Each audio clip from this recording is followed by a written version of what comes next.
Laredo, take us out. Take her out.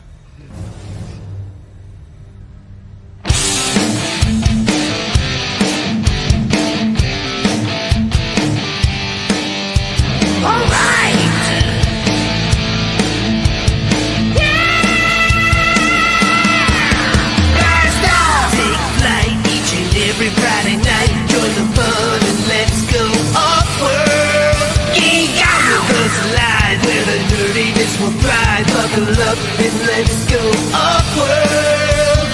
Toys, comics, pop culture news, movies, and so much more. Matthew, Jesse, Curtis, and Sean are your guides on this fun-filled tour. Blast off! Take flight each and every Friday night. Join the fun and let's go OffWorld. Let's go OffWorld. Let's go OffWorld. Hey, hey, hey. Let's go OffWorld tonight. Woo-hoo. Did the song glitch for you? It did not for me. No. See, that's weird. It's done that a couple times for me on Shooting the Shelf, and it never does it like Jesse said he doesn't see it. And it just did that now for me. And Like visually or the sound? visually and the sound. Like it No, glitched. I wasn't watching, but I didn't hear any glitches. No. Okay. It To sounded where like smooth. at the end of the song, like I saw the off-world thing, but like the music ended and it just like kept going like visually. I don't know. It was weird.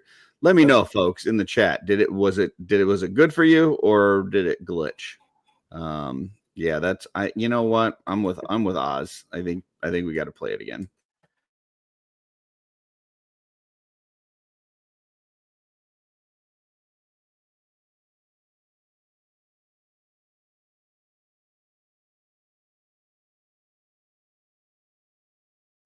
Laredo, take us out. Take her out.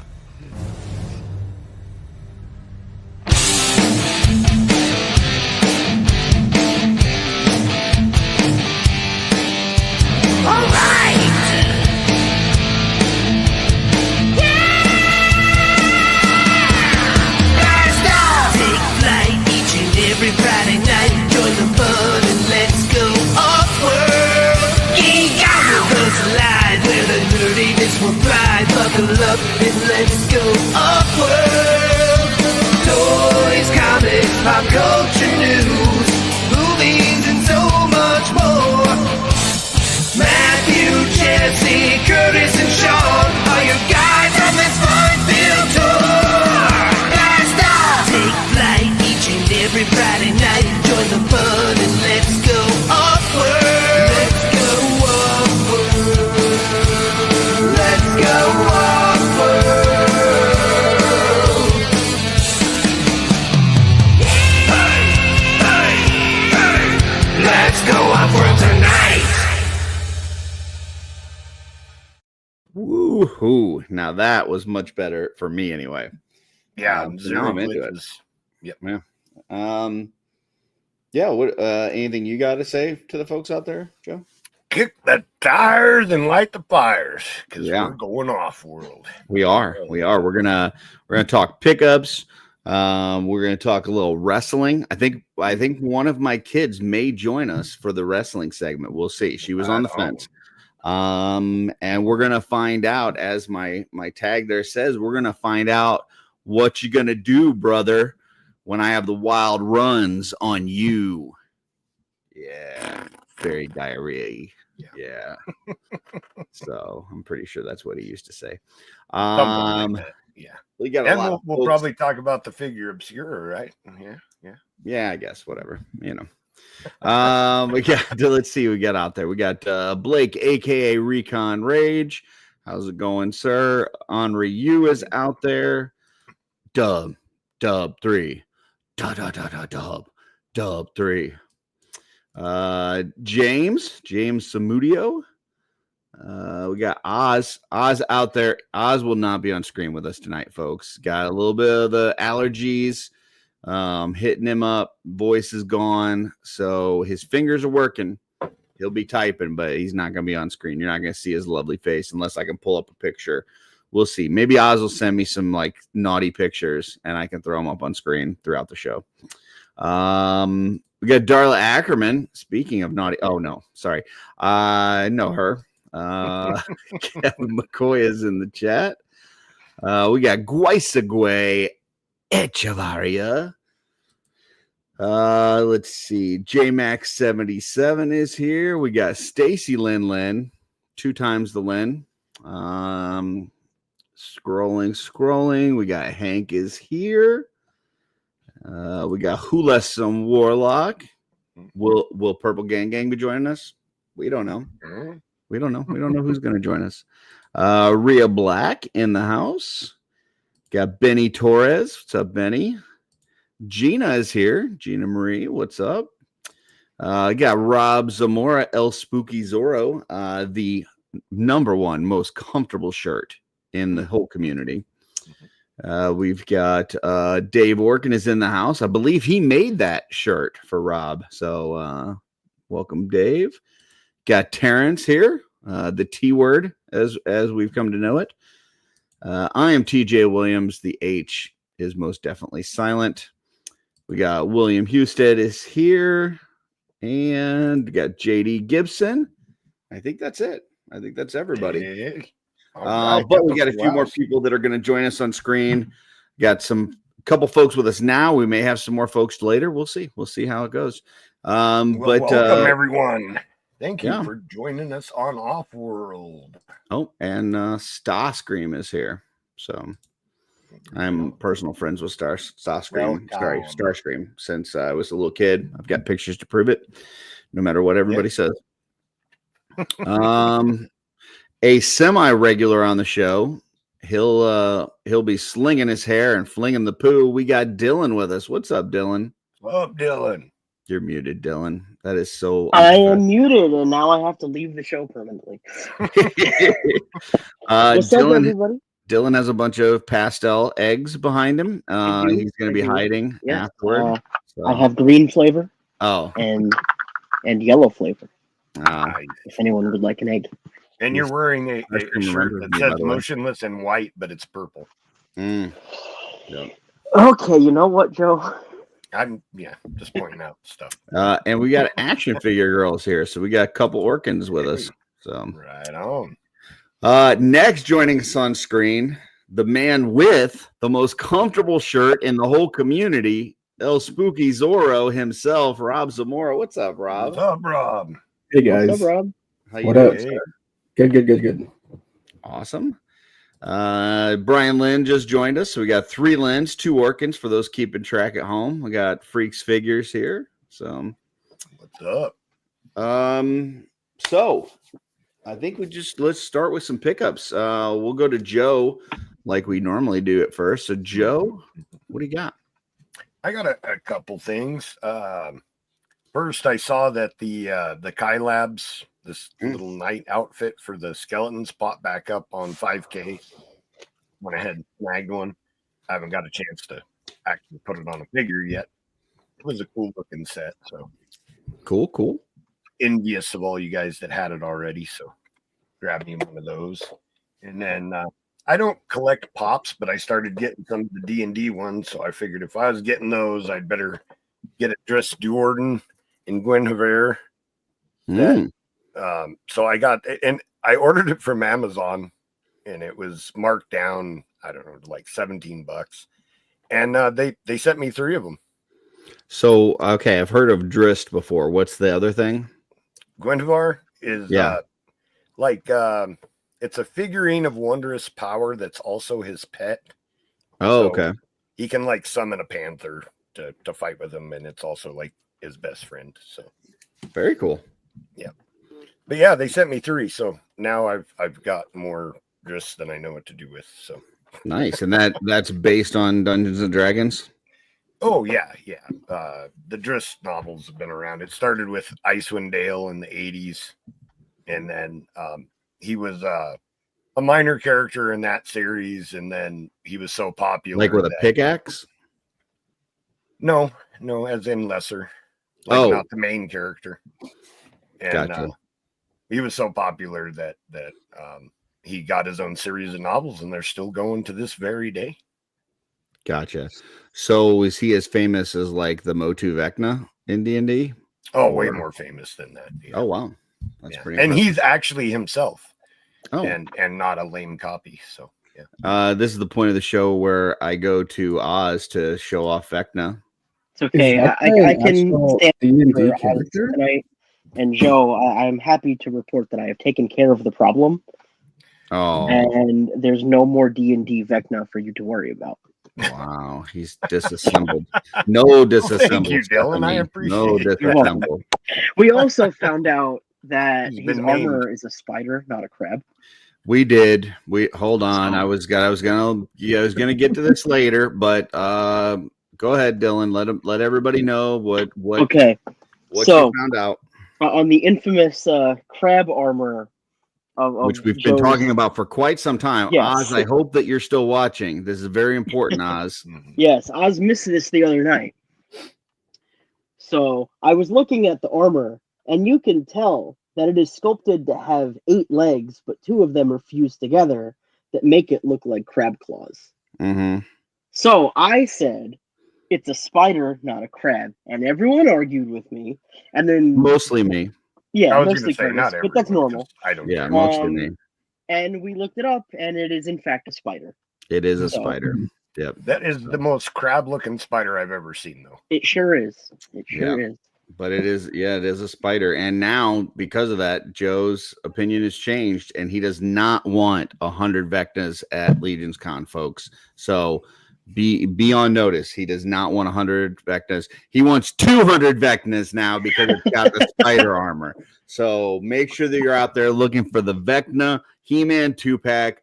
You can keep the He-Man, do whatever you want, but bring those Vecnas to Joe. He wants 200 of them at Legion's Con. So there you go.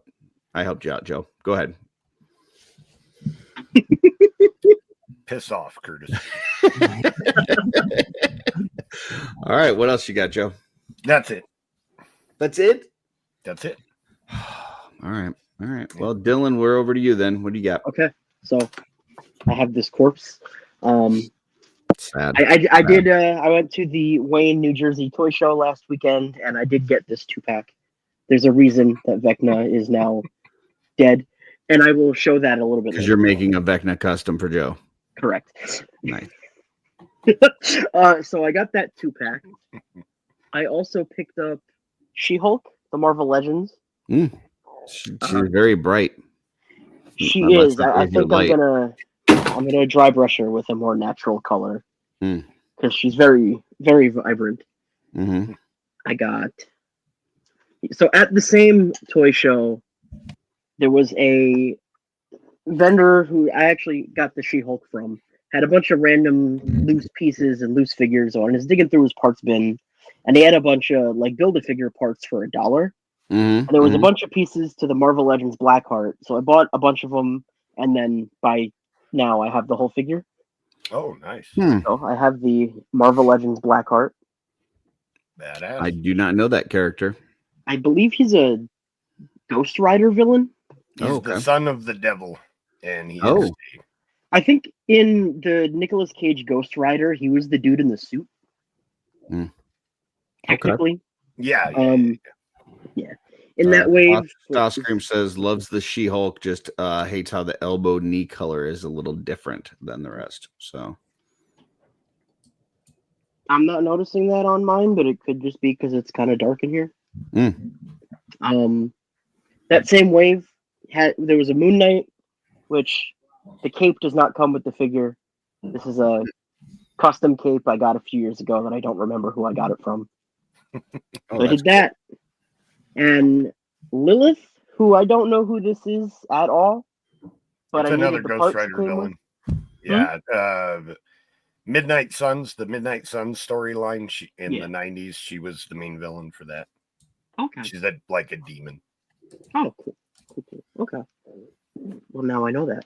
I also got the Scarlet Spider-Man Marvel Legends. I'm probably replacing the tank top with the cloth one.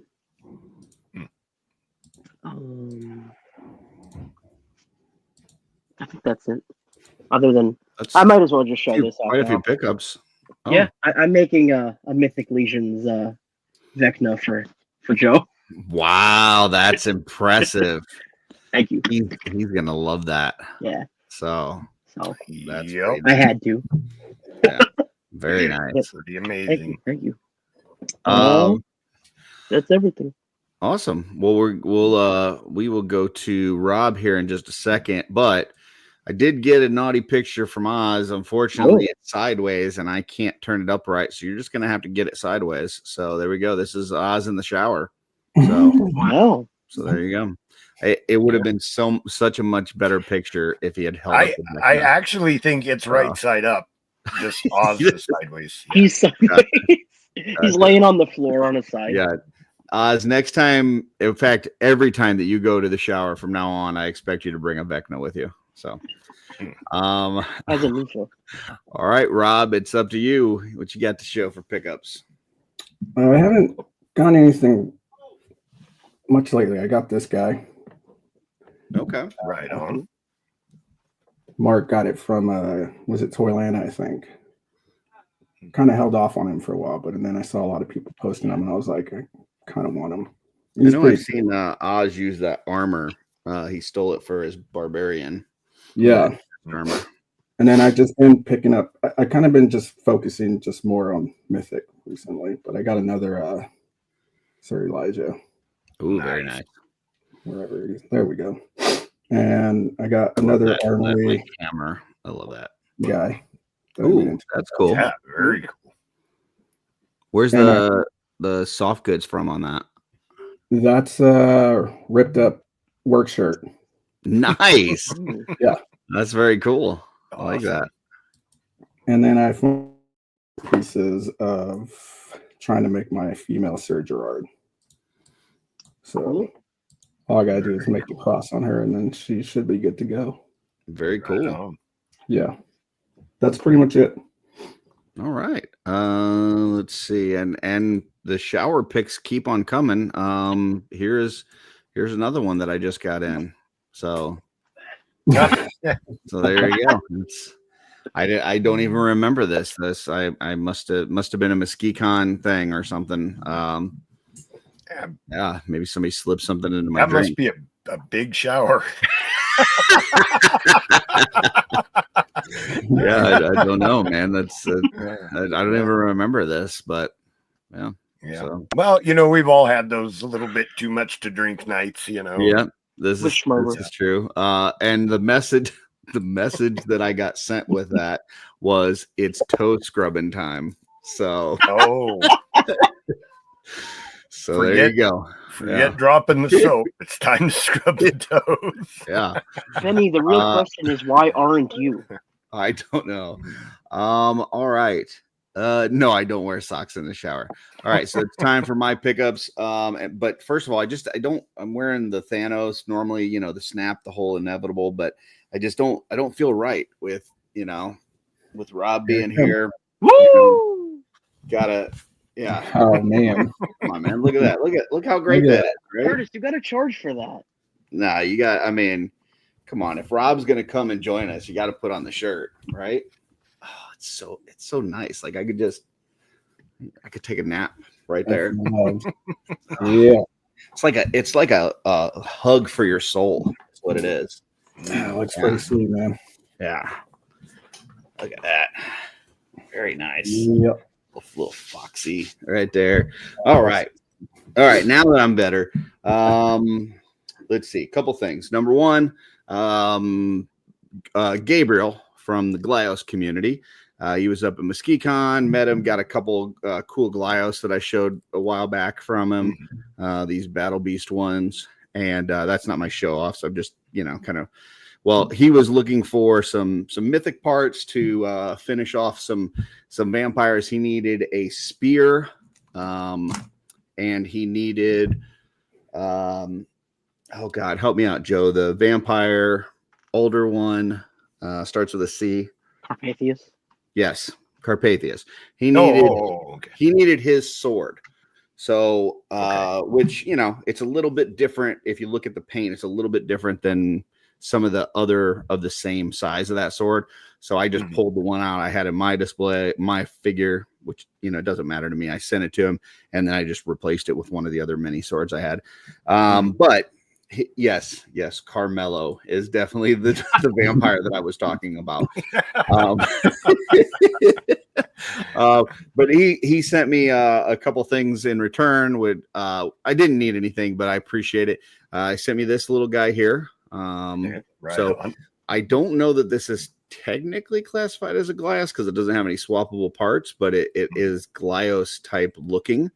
And then he sent me a couple of heads. He sent me this translucent. It kind of looks like a creature from the Black Lagoon. It's not going to show on here, but and then he sent me this one, which is like a gorilla head with like fangs hanging out, and I'll try to get a better picture to send to Dylan. So that don't stand up, Dylan, right now. Yeah. So, so send me a couple of those parts. So appreciate that. Last Sunday, I did go to QuadCon here in St. Charles. My buddy Steve Mank was there, and some folks from the AWOC community. There's this little show every other Sunday on the Saturday Morning Toy Collector channel called The Tribe. I'm not sure if you guys have heard of it. A lot of really cool guys on there. They talk about AWOC, right? And one of the things that they were kind of hounding me about is like, hey, when's Darla going to do soft goods for AWOC? And I was like, it's not really anything that we've tried. And I only had one figure, and the figure that I had was, one of the dude with the mohawk, like the monkey with the mohawk. One of the first ones, gray guy. Is it the white one or the black one? Gray. Yeah, that's pale. So I have that one, but because of the mohawk thing, it like makes it hard to do anything with a hood. So I wanted to get something that had kind of a smaller size head, like no big ears or big hair that was in the way. So I picked up this one that I was looking at last week when we were talking to Brooke on Brick on Oz's channel, because I guess AWOC was having a sale, and I ended up picking it up from Steve. I believe this is a Treyu. Yeah. And really great figure. And then when I got home, I just threw on the Thistlethorn cape that Darla made, threw on this guy. And I got to say, I like it. It could probably stand to be just a little bit longer, but I mean, overall, not too bad. Like I thought that's pretty good like that, man. Well. Yeah. So, I like it. Yeah, you throw him on a horse. Yeah. And it's a great travel cape. Like, So really good figure. And because of this, I think what we'll do is maybe may talk to Darla about like increasing the length on this a little bit and making it a cape that we can sell for Legions or AWOC, so that if people are at Legions Con, you can pick one up and use it however you want. So pick up a couple. Cool. And then two more things. A while back on the show, Oz got us a special guest, which we really advise not getting because I advise people not watching this channel. But it was the man that's in charge of Toy Collector Magazine. While he was on here, he talked about the great deal that they were running. I think it was like $60 for a year's worth of Toy Collector Magazine. And so I jumped on that. And yesterday or 2 days ago, I got my first episode or issue of Toy Collector Magazine. So they've got an exclusive. I think he said every cover has like a first look at something, and this one is on these Plunderlings exclusive reveal, and some really cool stuff inside. I mean, they were at was it ToyCon New Jersey? They have some things on a bunch of different products. They had a Spin Master thing. They went through some Hasbro stuff. A lot of cool things in here. So check it out, Toy Collector. You can go online and subscribe. They've got a deal now with Big Bad Toy Store, so they do have them online at Big Bad Toy Store.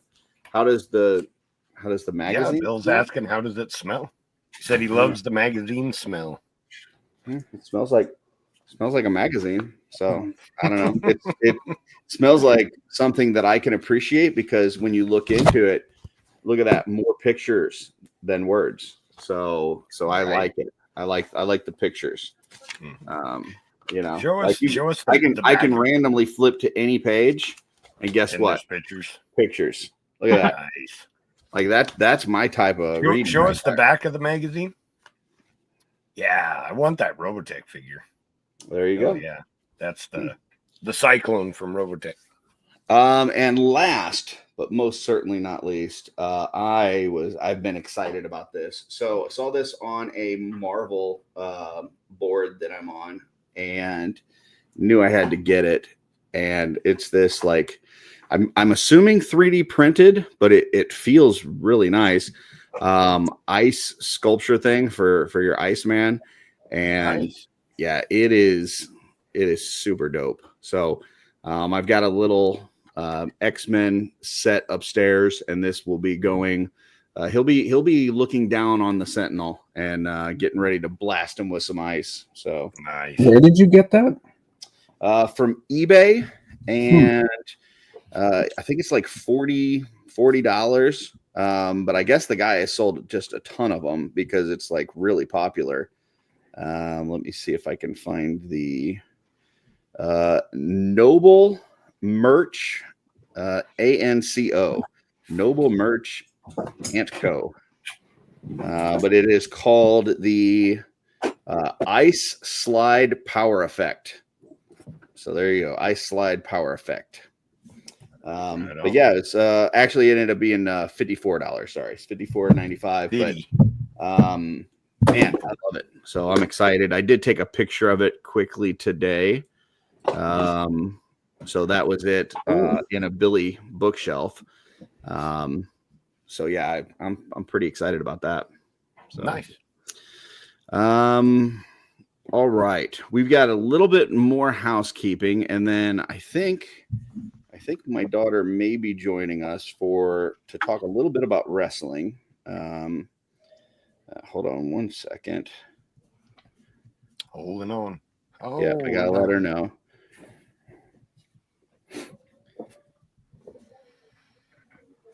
Okay, so before that though, we have got a show coming up next Friday, April 25th, and it is on the live action Batmans. Okay, we're going to rank all the Batman live action movies. There are 10 of them. We are not including Justice League because Batman, or no version of Batman's name, is in the title of that. But here's what we've got. So you've got your old-fashioned Adam West Batman. We got the first Batman with Keaton. We got Batman Returns, Batman Forever, Batman and Robin, Batman Begins, Dark Knight Rises, Batman v Superman, and then the Pattinson Batman. So these are the 10 movies. We are going to rank them. All right. If you want to get in on the ranking, here's what you got to do. Message Matthew Dooch on Facebook, and you have to rank these 10 movies. The way it's going to work is you have to give the one that's your favorite the most points. So 10 points goes to the one that's your favorite. 1 point goes to the one that's your least favorite. So it's descending order, 10 down to 1. Correct. Because what we're going to do is after we get all the surveys, basically the one with the most points wins. Okay. So 10 goes to the one that you like the most. 1 goes to the one you like the least. Now, here's the kicker, though. In order for your survey to count, you cannot use any number more than once. So you can't give 2 movies 10 points. You're automatically kicked out. Can't give 2 movies 1 point. Kicked out. And you have to rate every movie. If you skip a movie, if you say, I didn't watch that one, or I'm not even, that one doesn't count, or whatever, your survey's kicked out. But if you rank all 10 of them and you have just one number for each and you send it to Dooch, your results will be included, and we will put that together and talk about it next week on OffWorld. So make sure there's no questions in the chat about this. So Freaks Figure says Keaton will always be my favorite because I'm also a Tim Burton fan. So here's the thing. This is another, I'm glad you said that because it's something to keep in mind. we are not rating the Batman. Okay, we're not rating like the actor or the performance of Batman. We're rating the movie. Okay, so for instance, I'll give you for instance, maybe I think that Batman v Superman, I think that Affleck did a great job as Batman, but the movie is complete garbage. Like that would be, you know what I'm saying? So I'm not rating the actor or the performance of Batman. I'm rating the movie itself. So let's see. We got Dark Knight. We'll see. We'll see what happens. What about the series? We're only doing movies because it came to 10, and 10's a great number. Just makes a nice little list show. So, okay. I think that's it for that. And it's time now for us to run wild runs on you. And for this, we're going to pull up WrestleMania. Okay, we got 2 nights. This is a 2-night event now. My daughter is here with us. She's going to help give us the rundown on some of these characters that you may not know. Are you coming on screen with me? Or are you staying over there? She's staying over there. She's staying off screen, folks. She's going to be the voice in the clouds. All right. OffWorld off screen. There you go. So this is night 1 match card, and I believe this is supposed to be the correct order. This is they can always change things last minute, but I think this is kind of the order. So looks like we're starting off with Gunther, as they say a lot, versus Jey Uso. This is for a title. So for any of you folks out there like, who are these folks? Well, it's a title match. So, you should know them. First off, anybody on screen? Guys, do you know either of these guys? Do you have a pick here? So, yeah, I haven't watched wrestling in a while, but I used to watch European, like pro wrestling, but out of Europe on YouTube. And Gunther was on there, and he was a badass. Okay. Back then, I really liked his kind of old fashioned, just slap chop, slam holds type style of wrestling a lot. Okay. I know who Jey Uso is. I just don't follow pro wrestling anymore. So it sounds like you'd be leaning Gunther on this? Big time, because he's just got that old school beat 'em up style that I freaking love. So yeah. Okay. Dylan, anything? I don't follow wrestling. Okay. Gotcha. Most of my knowledge involved Bray Wyatt. Okay. And Rhea Ripley. He's not that much fun to watch for different reasons, I'm sure. Yeah, because the band that does her song is on my shirt. Oh, okay. Yeah. And she looks just like their lead singer. It's kind of crazy. But I'm gonna go with what Joe said because I trust Joe's judgment. We got 2 for Gunther. El Spooky Zorro, what do you got here? 3 for Gunther. 3 for Gunther. Wow. Yep. Okay. Gunther. Yeah.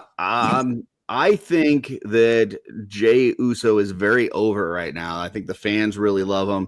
It would be a nice nod to the fans to give it to him here, but it's the first match. I don't think they're gonna. I think they're gonna go Gunther here. I think this is a sweep on here. I'm gonna turn over to Kenzie now, who's gonna tell us the answer. Who's winning this match? So they've been hyping up Jey Uso for a while. Mm-hmm. Can you guys hear? Okay. Yeah. Mm-hmm. Okay. They just basically gave him a 20-day reign with the Intercontinental Championship. So, and he has a lot of support behind him. So I think they might be going Jey Uso. Oh, all right. So you heard it here. We're all wrong, and it's going to be Jey Uso. So, next we've got Rey Mysterio versus El Grande Americano. Grande Americano. Now, there's some rumors out there about who this El Grande Americano could be. I've heard some different things. I've heard some people say it might be Vince McMahon. But I think we're pretty sure that it's a little guy. What's his name? Chad Gable. Yeah, we think it's Chad Gable, who I think is a much better luchador than he is just by himself, like on the mic.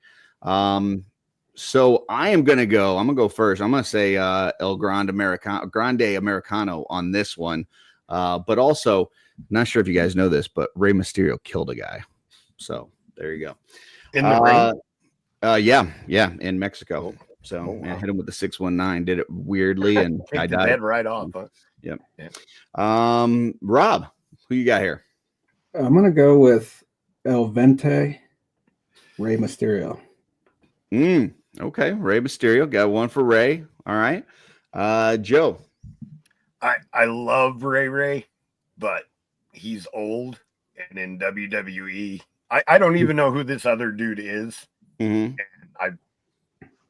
I love Ray. I'd love for him to win, but it just the older wrestlers tend not to be very successful in WWE. So probably the other dude. Okay. So we got 2 for Grande, 1 for Ray. Dylan, who you going with here? I'm gonna go with Rey Mysterio. Okay, we're splitting the vote. We got 2 for Ray, 2 for El Grande. Only because that's a name that I recognize. All right. And he killed someone. What's the correct answer, Jens? Specifically because he killed someone. Yeah. In Mexico. Yeah. I think it's El Grande Americano because they've been hyping him up. People love Chad Gable right now, and Rey Mysterio's big role on wrestling right now is putting up other talent. So okay, there you go. Rey Mysterio puts over the young guy. You heard it here first. All right, next we've got War Raiders versus New Day. Now I'll be honest, I don't know much about the War Raiders. I know they're kind of I don't know, like grungy. They if you just were to look at them, you'd go, they probably don't really speak English or any language. They just like grunt. But New Day, they used to be a heel, then they were faces, now they're heels again. They kicked Big E out, but Big E was also injured, so that doesn't really mean anything. Man, I think I'm going to go New Day here, and this is also for the title. I'm going to go New Day. Rob, what do you got? I'm going to go with the War Raiders just solely based on they look like a lot of the people from the Cabal. Bald head. Oh, that's true. Yeah. So, yeah. I could see if they just put out Vikings right now for Mythic Legions and made them look just like the War Raiders, that would sell. So, yep. Joe, who you got? So, I love the War Raiders. I watched them in Ring of Honor where they were called War Machine.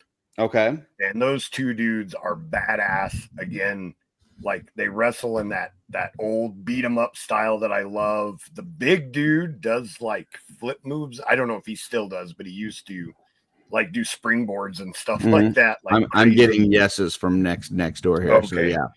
So and New Day is cool. They're not the style of wrestling that I like. And I got tired of them many years ago. Yeah. So I'm all about the War Raiders. Hell yeah. I have action figures of those guys actually. Oh, so all right. Not the Mattel one. Way back when the figures company did action figures of them as War Machine, I bought their action figures. So I'll have to show those off sometime. They're pretty cool. Okay. Well, we got 2 War Raiders. We got 1 for New Day. Dylan, what you got? You'll probably sense a trend. I'm going to go with New Day because that's a name that I know. All right. So we got 2 New Day, 2 War Raiders. What's the answer, Kens? okay, first I want to give a little backstory. If they do look like Vikings, it's because they used to be the Viking Raiders and then the Viking Experience. Oh, okay. Okay, so I think they're already champions. They're burying the New Day, and they look like my wife is going to kill me, guys. So Wow. I think they're going to win. There you go. You heard it here first. So next we've got Jade Cargill versus Naomi. Now my knowledge of Jade Cargill is, doesn't she do like some cosplay and stuff? Like I've seen her at like some Comic-Cons and stuff. Mostly Storm. Yeah, she dresses up as Storm, and I even think I saw an article that said she would like to play Storm in a movie. So that's where I know her from. And I know she's probably a little bit younger than Naomi. She hasn't been in the WWE near as long. Naomi's kind of a veteran at this point. I think Jade probably wins this because I think it's just, kind of the young, exciting talent versus the veteran that's, kind of like that same Rey Mysterio thing. Like, I think Naomi puts her over here. So I'm going Jade Cargill. We'll go down to Dylan now so that Dylan can't just, go off everybody else's pick. Jade, well, haha. Naomi. Joke's on you. I'm going to flip a coin because I've heard of both of these people. Oh, okay. I'm going to go Jade Cargill just because what you said with her wanting to play Storm. Okay. I feel like that could be a very good publicity thing. Okay. Very nice. Kind of get her name out there. All right. We got 2 for Jade. Joe, we're going to you next. I don't know who these people are. You have to pick. I mean, Dylan hasn't known who most of these people are. Naomi. Sounds cooler. Okay, he's going Naomi. Okay. Just because you guys picked Jade, I'll pick her. I don't know who these people are. That's exactly what I was going to say. I was going to go with Naomi just because you guys picked Jade, but I don't know either one of these girls. So okay, all right. So we got 2 each. What's the answer? And what are they? What's like the big deal? Because like all of these other ones are United States Championship, Women's Championship. So this one, I believe. Correct me if I'm wrong, but weren't they like a tag team together, and then the one turned on the other? So at WrestleMania last year, it was them 2 and Bianca Belair for the tag titles. They had them for a while, but Bianca was doing more stuff with Jade. And then Jade got injured, and they're like, oh, my gosh, who did it? And they found out that it was Naomi. So now they're building up. Oh, okay. So even though I wish it was Naomi winning because I've been a fan of her since she started in 2010s, early 2000s, I think it's going to be Jade because she's new talent. Okay, new talent gets the win here. Next, we've got LA Knight, who I've heard is kind of a, if you took The Rock and Stone Cold Steve Austin and you put them in a blender, you add a little bit of douchebaggery, you get LA Knight. So that is LA Knight, and then he's going up against Jacob Fatu, who is one of the, kind of the Samoan folks, right? Like he's part of that whole, he's part of that whole, the Rock, Uso Rikishi kind of bloodline. Yeah. So that's what we got here. This is for the United States Championship. I know that LA Knight is very popular with the young folks. Mostly because they didn't actually experience, good wrestling and people on mics. So I think for the fans, LA Knight gets the win here. So, Rob. I'm going to go with LA Knight also. All right. Because Joe? It's LA. Oh, because what? Excuse me. Los Angeles, right? Is it Los Angeles? Yep. Got a rep. All right. Joe? Jacob Fatu. I haven't watched him wrestle, but I love the Fatu family all the way back to the Wild Samoans. Fatu is a beast. Yeah, I imagine so. They all are. I watched the Samoan SWAT team in WCW back in the day. Like, I love the Samoans and their characters, and I want to see them kick some ass. So. All right. Fatu. And Dylan, we're up to you. LA Knight or Jacob Fatu? I'm going to go LA Knight just because that seems to be what everyone's saying in the chat. At least Oz. Mm-hmm. And if that's the popular one and it's in LA, then I would assume that's what they're going to go with. Okay. Ken, what is the correct answer here? So with Jacob Fatu being son of the Tonga Kid and also the cousin to the Usos, I think they're going to have him win, but he's not going to keep that title for very long. They're going to give it right back to LA Knight, like what they did with Jey Uso. Okay. So Fatu wins, but gives the title back up very shortly. So, all right. Next one. And, this is my highlight match. Like, I am looking forward to this. I've been excited. My favorite wrestler over the last several years, not women's wrestler, but my favorite wrestler is Charlotte Flair. I think she is absolutely amazing. I think she was bred for this. Like she was just raised in this environment, prepared for this her whole life. And I think that she's an amazing wrestler. So I'm going with Charlotte Flair coming back after a long injury. She hurt her knee, had to rehab, has gone through like a year and a half of recovery for her knee. And I think this is where they give her the title back. I think eventually she's going to beat her father's record for the most titles. So yeah, I got Charlotte Flair winning over Tiffany Stratton here. So, Rob, Is that Ric Flair's daughter? it is Ric Flair's daughter. Yes. I'll go with her. All right, Joe.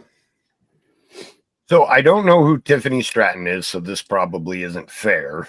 But when I first saw that they were taking women's wrestling seriously and making real wrestling matches, Charlotte Flair absolutely killed it.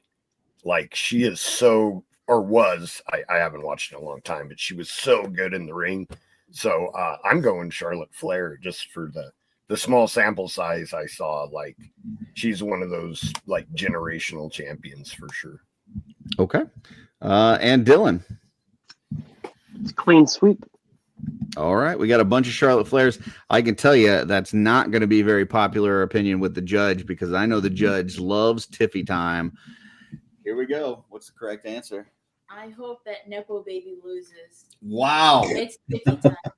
Wow. She says down with nepotism, and it's Tiffy time. I guess being here is nepotism. Yeah, you being here is nepotism. That's true. Yeah, I was there's going to say. no other kids have been on OffWorld. This is the first one. So, all right. And then the last match of night one, and this is the one that I know this judge is very excited for a certain reason. But here we've got Roman Reigns versus CM Punk versus Seth Rollins. Now, a little backstory here. Roman Reigns and Seth Rollins used to be in the Shield with one Dean Ambrose, who is no longer in WWE. The Shield, when they came out originally, were basically working almost as bodyguards for CM Punk. So now you've got two former members of the Shield versus CM Punk in, just kind of a, one-on-one match. But I think there might be some times in this match where a couple people team up against one person, but we'll see. I got to go CM Punk. I think that probably the best wrestler in this match is Seth Rollins. I think the most accomplished wrestler is Roman Reigns. But CM Punk, there's just something special about him. I got to go CM Punk. So we're going to go down to Dylan. Dylan, who you got? So this one's actually tricky for me because I feel like I know the same about each of them. Mm-hmm. And I feel like I can remember when each of them was at the height of their popularity. I feel like, just from what I hear from, like, non-toy people, so not necessarily, like,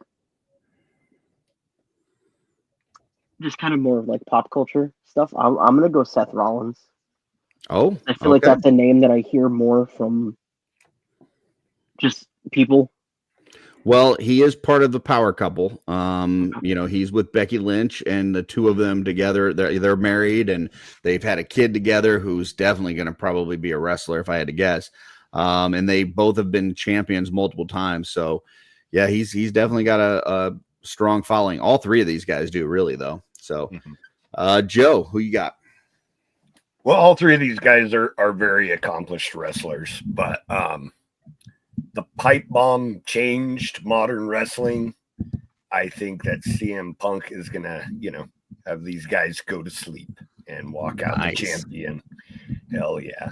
Well, the there's amount of money that they match here. This is just the three of them facing off.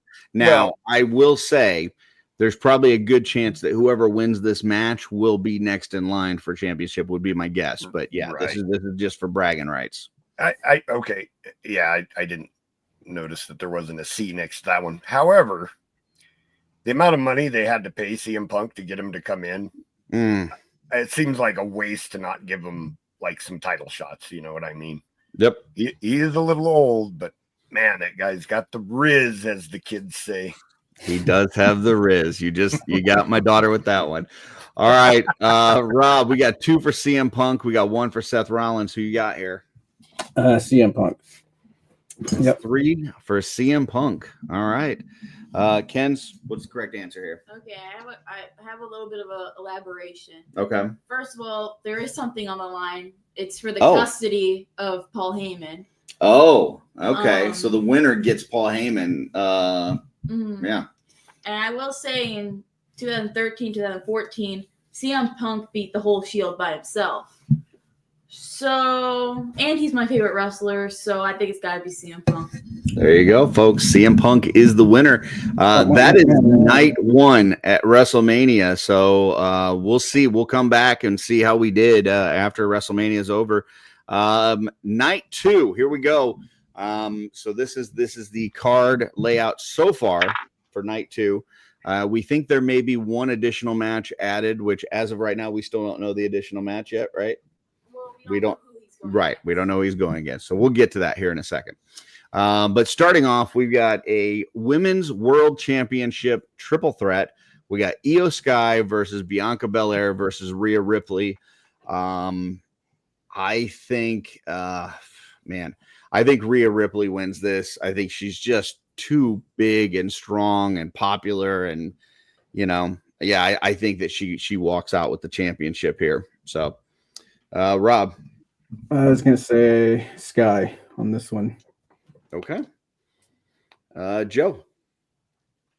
Again, I don't know who a lot of these people, I don't know who any of them are, but that Rhea Ripley is all over social media. Mm-hmm. She's probably the only one that I've seen just because she's all over, people are constantly posting about Rhea Ripley. So I'll go Rhea Ripley because she seems really popular. Okay. And Dylan. Eat, sleep, breathe, the demon in your dreams. It's Rhea Ripley all the way. All right. So we got 1 for Io Sky, 3 for Rhea. What is the correct answer, Ken? I can't see them going out of WrestleMania without Rhea winning because she will be super buried because she's on a losing streak right now. Oh, all right. So that's some information you didn't know. She's been on a losing streak. This might be the time to set things right. So next we have got AJ Styles versus Logan Paul. Now, I'll be the first to admit when Logan Paul came out and was gonna do some wrestling, I assumed it was like a one-off, jumping in there. Sometimes they do these things at WrestleMania where they have a celebrity in there, and the guy has been committed. The guy has been for about 2 years now, just there all the time, pretty much every week, putting in the work, and he's doing these crazy moves off the ropes and stuff. That said, he's still a douchebag, so I'm going AJ Styles. Dylan. I'm gonna echo everything you said. I can't stand those two boys. Very nice. Yeah, no, I just gotta go with AJ Styles on that 2 one. for AJ. And here comes the T word. We got Terrence in the house. What's up, Terrence? What's going on, guys? Oh, man. Look at that nice Terrence shirt down there. Well, when I want to be comfortable, I wear the most comfortable shirt in the world made by Dave Orkin. And I want to show some support and love for my boy, Rob Zamora. Thanks, dude. Awesome. You got a pick on this match, AJ Styles versus Logan Paul? I can't stand Logan Paul, so I'm going to have to go with AJ Styles. All right. That's 3 AJ Styles so far. Joe, it's up to you. So I have watched some clips of Logan Paul just because I was curious, and he seems like a great heel. Like he's a good performer in the ring. He's good at making people hate him. That's for sure. Yeah, and I mean that's an important part of wrestling. That's where the money's at. But talk about guys doing things off the top rope. AJ Styles is the man. I used to watch him back in TNA, and I freaking love that guy. Like his move set and storytelling in the ring is amazing. I feel like he's always been underrated for how good he is. AJ Styles all the way. Yeah, he's much better without the soccer mom hair, but AJ Styles for sure. Oh, wow. We got Blake, aka Recon Rage, says AJ Styles, I trained with him in OVW. Wow. So there you go. We saw, I think it was a few weeks back, we saw some of Blake's pictures when he was under a developmental deal with WWE. And man, dude is jacked. So yeah, he trained with AJ. So we even got the chat with us on AJ. Rob, it's up to you. It's been an AJ sweep so far. What do you got? Let's keep it. Because same with Terrence said, I can't stand Logan Paul. That guy, man. Anytime possible, get his ass kicked. I'm all for it, man. All right, let's turn AJ. What's the answer? I think that this is the year of AJ Styles. He just came back from injury. He just got his old song back, and he's gonna beat Logan Paul's face in. Wow, beat his face in, folks. There you go. All right. So I think I might need some help on this next one because I'll be honest, I don't know who some of these folks are. So we got a women's tag champion match, which now the women's tag champion, that's recently, only within like the last couple years, right? That they had that belt. So we've got Liv Morgan, who I know Liv Morgan, with Raquel Rodriguez, not sure, versus Bailey. I know her, and Lyra Valkyria. Okay, who are these folks? Give us a little insight here. So Liv Morgan, don't tell us who's going to win, but give us a little insight. Liv Morgan, she was just women's champion. Raquel, she just came back from some illness, but she has worked with Liv Morgan forever. She's in NXT. Bailey, she's one of the four horsewomen, sorry. Yep. And then Lyra Valkyria is actually the women's intercontinental champion right now. Okay. And she just came in from NXT. Okay. All right. Now, what about any kind of are these pairings? Have these folks been working together for a while, or is this just for this match? Liv Morgan and Raquel have been together basically since they've gotten into WWE. Okay. Bailey and Lyra they just had a match against each other the other day for the Intercontinental Championship. So they fought a couple times, but after every match they kind of hug. So it's there's kind of tension a little. Sounds like kind of a mega powers thing, right? Where you've got like these big names that are against each other. They're fighting each other all the time, and then they get put in a tag match. Next thing you know, they win, and now they're tag champions. So based on all that, I'm going Bailey and Lyra for the win. So Rob, what do you got? All I heard was four horsewomen. So Bailey and Lyra. All right, 2 Bailey and Lyra. Joe. So I don't know who Liv Morgan and Raquel Rodriguez are.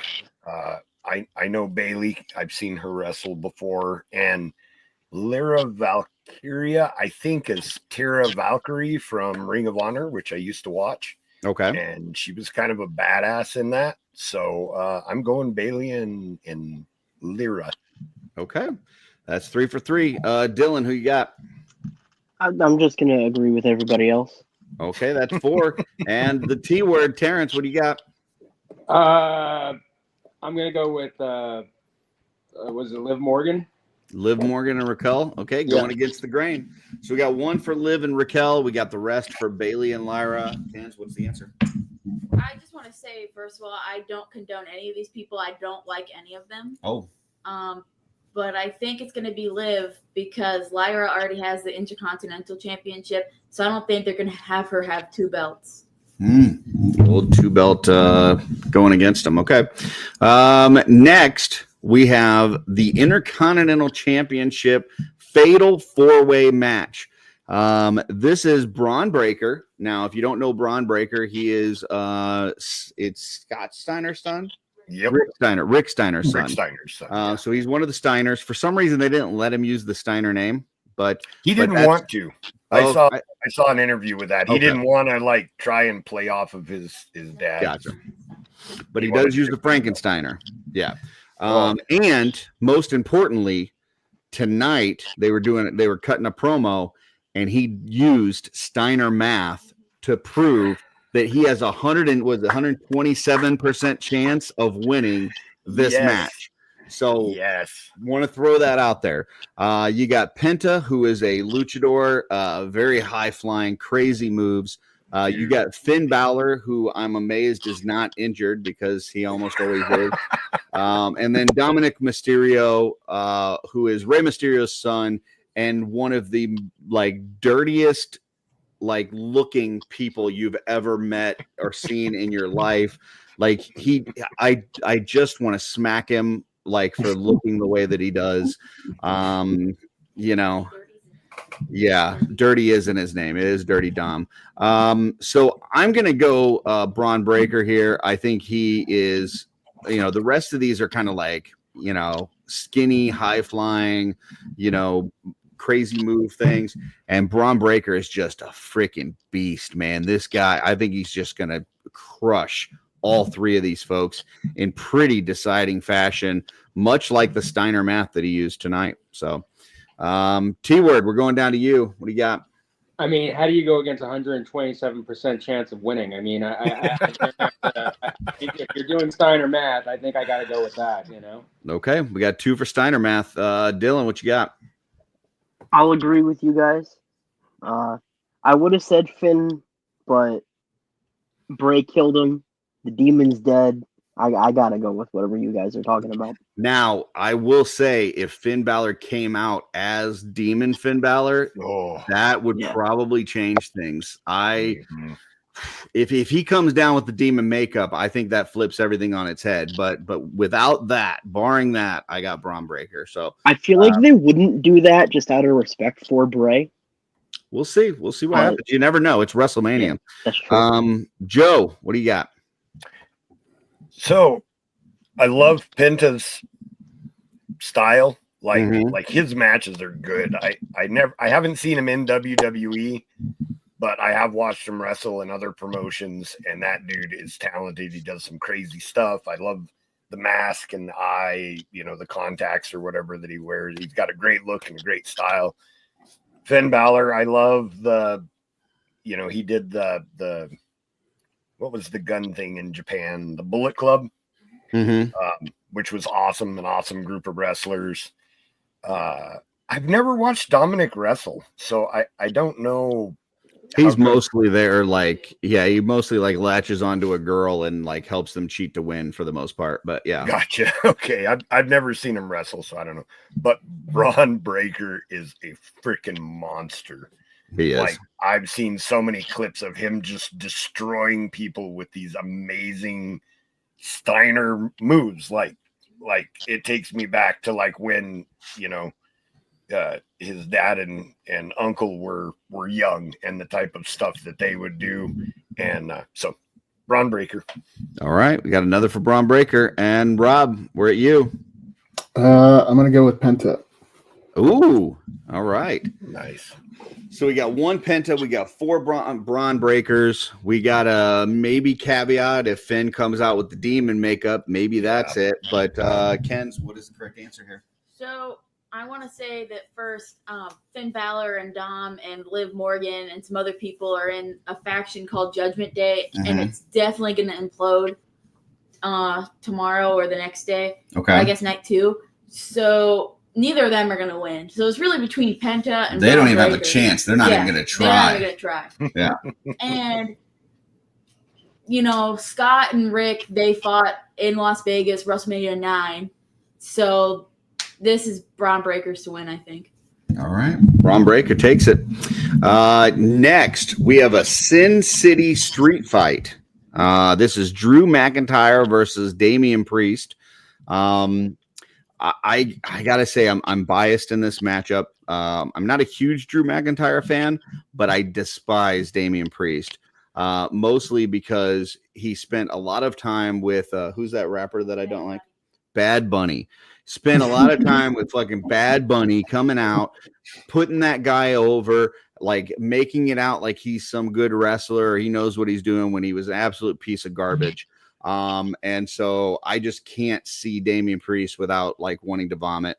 So I got Drew McIntyre in this one. So we will go to Rob next. No, I'm gonna go with Priest. All right. You got to be a crazy son of a bitch if you're gonna hang out with Bad Bunny. That's some logic, yeah. Joe, who you got here? I just wanted to comment on the previous match. I hate those 4-way matches. Yeah. I just you hate don't have to watching actually them. get pinned to lose. Yeah. Well, it's not even that. It's just that, that if you're actually watching the match instead of what's just going on at the time, like two of the wrestlers are usually just hanging out waiting for spots, Right. which I don't know. It's always bothered me. So I just wanted to comment on that they should do away with those 4-way matches. Okay. I don't know who Damian Priest is, so but I do like Drew McIntyre. He was on that European show when he left WWE. He was on that European show, the same one that I was watching the big German on. So, and he entertained me over there. So, Drew McIntyre. All right, 2 Drew McIntyres, 1 Damian Priest. Dylan stepped away. We're going to say that he went Drew McIntyre because I doubt he knows Damian Priest. And that means that we're at the T word. Terrence, who you got here? I don't know who any of these people are. When you said Drew McIntyre, I'm pretty sure that was one of the new kids on the block, and I didn't like That's what I thought. Priest. So which one you going with? Damian Priest. Damian Priest. So we got 2 Damian Priest, 2 Drew McIntyres, maybe a 3rd Drew McIntyre. We don't know. Dylan stepped away. Ken's, what's the answer here? I like both of them, but they're both on really bad losing streaks. So whoever doesn't win is buried. Even though Drew McIntyre just got an eye injury from getting glass in his eye from a botch, I'm going to say Drew. Drew takes it. Okay. So before we get to the championship match, there is kind of a bonus match that we expect to happen. We were supposed to get Randy Orton versus Kevin Owens. Kevin Owens recently suffered a bad injury. He had to have surgery. He's going to be out for several months on his neck. Yeah, bad neck injury. But Randy Orton's ready. Randy Orton's ready to fight somebody. Now, there's, I know I'm going to turn it over to Ken. She's going to tell me who she thinks it's going to be. I will tell you that I think it's going to be somebody like outside of the normal like wrestling. I think it's going to be some veteran. It's going to be somebody that they're bringing in to get an easy pop. They could throw some kind of mid-carder in here that wasn't going to have a match, and Randy could just beat him up really easily, or even put him over, if it's somebody they're trying to push. But I think this is a spot where they bring in somebody from the past that we haven't seen in a while, that maybe has stayed in pretty good shape, and they bring him in for a quick match against Randy. Maybe he even goes down to the ring and says, hey, I don't have anybody.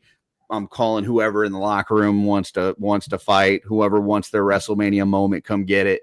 And then I think, somebody comes down, and I think whoever it is, I think that Randy wins. But Ken, who do you think we're going to get? And then based on what you say, we'll try to pick that match. Well, I'll tell you what some people are speculating. Okay, what's the speculation? There's a lot of people coming back from AEW because AEW sucks. Oh. So a lot of people think Chris Jericho. But he's in really rough shape right now, right? He's like you said, he's out of shape. Okay. Well, Circle is a shape. Yeah. We should say that. Okay. Rusev. Okay. Aleister Black. Okay. And I think that's it. Maybe John Moxley, but I think he just renewed his contract maybe. Okay. So, but some people are also saying Nick Aldis, who's the general manager of SmackDown, who used to wrestle. Okay. So I think they've been hinting at that the most. So I'm going to say Nick Aldis. Nick Aldis. Okay.